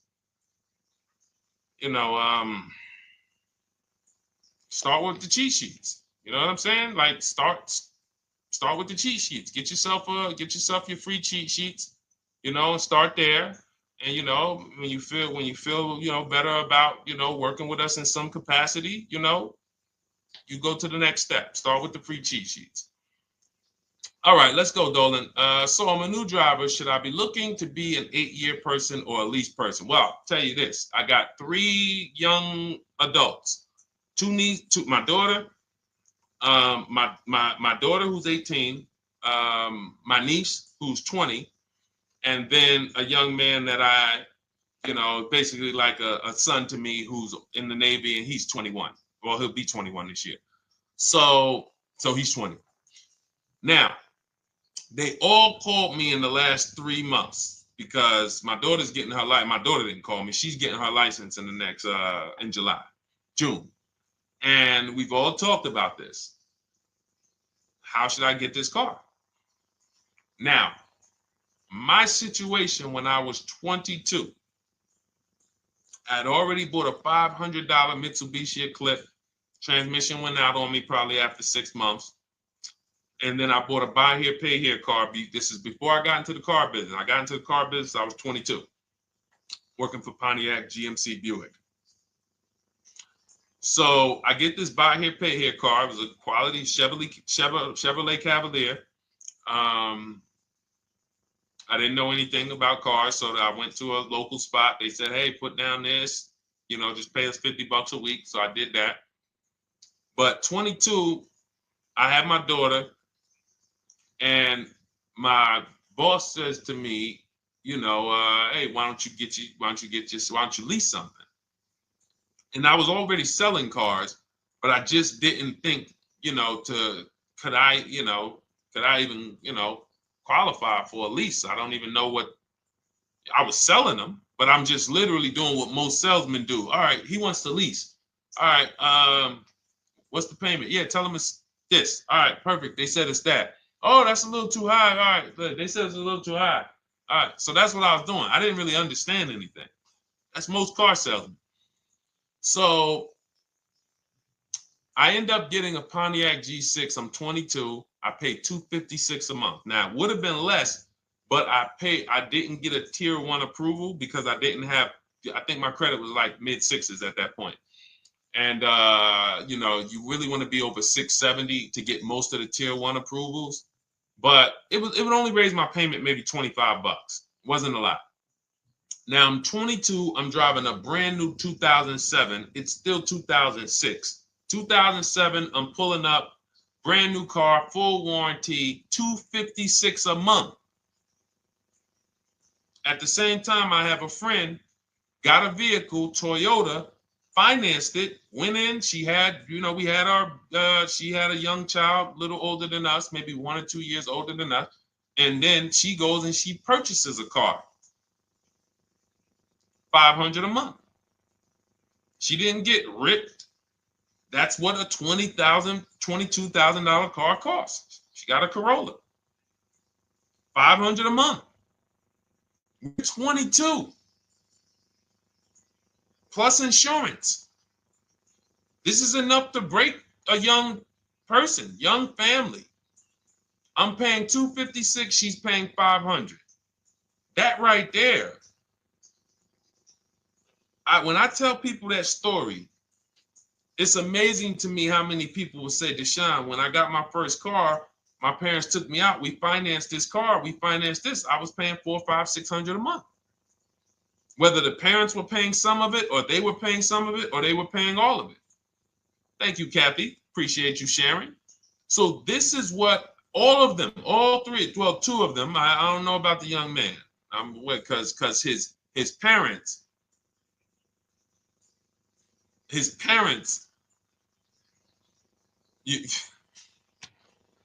I'm not going to override your parents. And if your parents tell you that they think you should buy a used car or buy a good, then okay. But I'm just telling you, when you see my daughter and you see my niece pull up in brand new cars and they have low payments and they don't have to worry about getting stranded on the road, hey, call the tow truck. Do we still have a warranty on this thing? So I would be telling, again, 8-year rule. Because if I've had young people in their early 20s who are like, I'm not even into cars. Like, I'm going to buy this and I'm going to keep this car. Like, I'll keep it 8, 10 years. I don't. And I've had some people who they know when they get a better job, when they move to this, they're going to start a family. They're probably not going to keep the car 8 years. So it still goes back to the 8-year rule. Always. Always. Most young people, most people should be leasing their cars. That's how I did very well throughout my 20s. Praise the Lord, because I did not have high car payments. I didn't have cars breaking down on me where I had to be like, oh man, couldn't get to work today. Not many 20-year-olds, 23-year-olds are keeping cars 8 years. So when you're putting them in used cars, you're really setting them up for failure in a lot of cases, compared to if they were just leasing, getting look, because some people be like, wow, are $300 car payments still out there? Oh yeah, they're still out there. Just you just are shopping for the right car. I know India had her look, Rosalie, she's in our Done With You video checklist and coaching program, like Cars from Home. She's, you know, this is our Facebook group she's commenting from. 3 vehicles she got, all for her sons, all of them. A Nissan Rogue, $399 a month. That's a $36,600 car. She got a Mazda CX-30. That's a $28,200 car. Payments $339 a month. $339 a month. And then she got a Mazda CX-50 for her other son, $40,000. On top, we haven't even talked about the equity and leases and selling leases and, you know, really maximizing the equity, because she said she got $6,700 selling 2 of the old leases. $6,700. Drove the cars for 3 years, had equity, bid it out, sold 2 of them, $6,700. You're probably like, Deshone, I didn't even know you could sell a lease. My question is, how much has that cost you? So when you're looking at investing in anything we're doing, be it my book, be it Shop with Deshone, our video checklist and coaching, be it our Done For You program. One thing that we do covers everything. Your first deal, if you're moving, you're gonna be like, shoot, I got everything I just invested back times 10.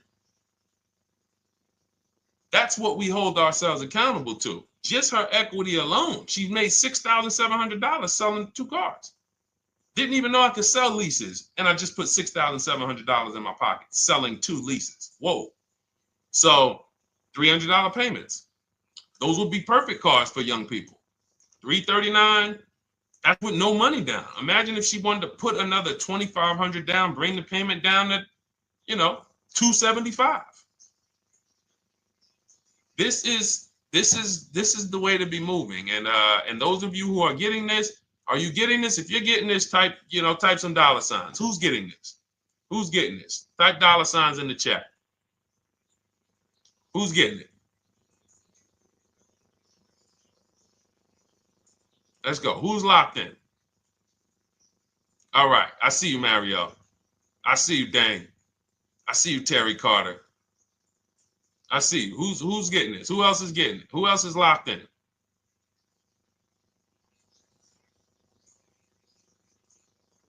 A lot of y'all on here. Listen. I see you, DJ and Nice. I see you, Arms Reach. And I can tell the people that's locked in because they be like, all right, Deshone, you said you're here for 90 minutes. I know we got about 3 minutes left. I mean, I'm hanging for this whole thing. I don't want to miss anything. Shout out to the people that are locked in.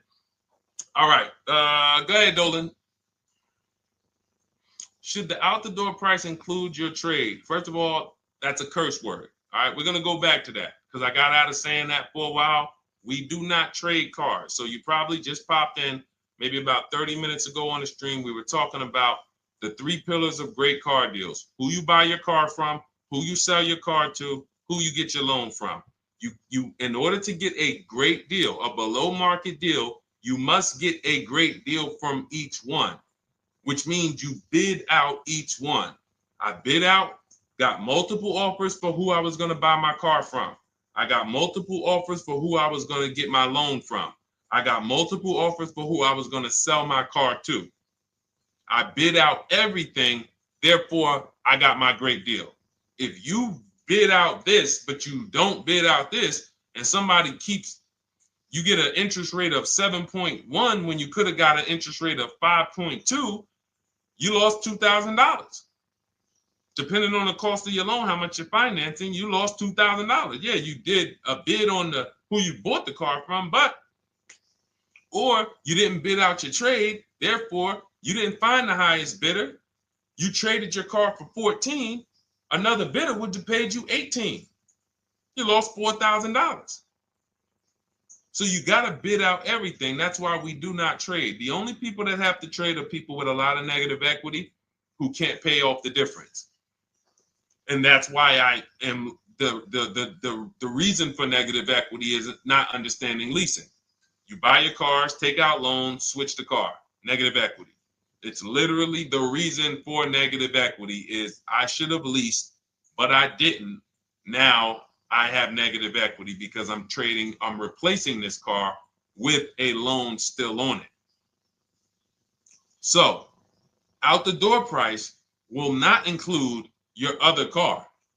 And if I was trading a car, then yes, the out the door price would include the trade.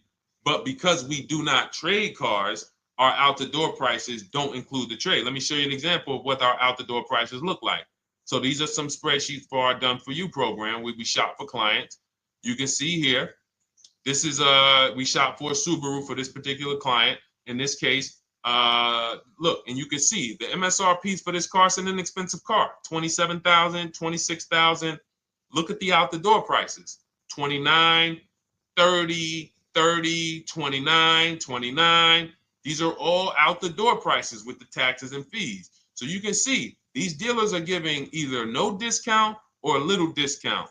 27 out the door price is 30,000. But look at the winner. Look at the winner. This particular dealer won the bid at this particular time They're not going to win the bid all the time. In this particular case, they needed the unit. $27,900 is the MSRP. Out the door price is $27,463. The out the door price is lower than the MSRP. How? Because they took off almost $4,000 in discounts. Almost $4,000 in discount. So every time you shop for your used cars or new cars, this is how you should be shopping. If you're not leasing, this is how you should be shopping.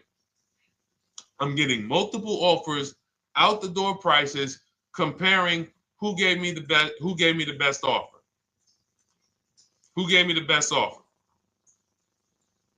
Oh, look, Daniel Thompson said, D, I'm bidding out to sell my car and got a $4,000 swing from the lowest to the highest bid. This is the people who you listen. If I can bring them on and have them talk, they would be talking to y'all about how different this is. I didn't bring you here on a Tuesday afternoon, or you're not watching this. If you're watching the replay later on Tuesday, or maybe, Wednesday morning, we go live at 12 noon, Monday through Thursday. So we replay the show just for everyone who missed it. You can send all your friends, family, go to Deshone the Auto Advisor's pages, watch the replay from today's show. But they know this is, I didn't bring you here to talk to you about hundreds of dollars. We are talking thousands of dollars at all times. There is never anything that we talk about that is hundreds. Let someone else talk to you about how you can save a couple hundred more per month. We might be talking about hundreds per month. That might be the only time we're talking about hundreds, $200 per month. But other than that, which equals thousands. We're not here to figure out how we're going to save $50 this month. No, this is big, huge money. So thank you, Daniel. Thank you for tapping in with that information. So, all right, listen, guys. Everything we teach is in a step-by-step format, because when it's not step-by-step, you'll get overwhelmed. When it's step-by-step, you can challenge yourself to stay right on this step, check it off, move to the next step. Check it off, move to the next step. Step 7 in our Cars from Home process is delivery.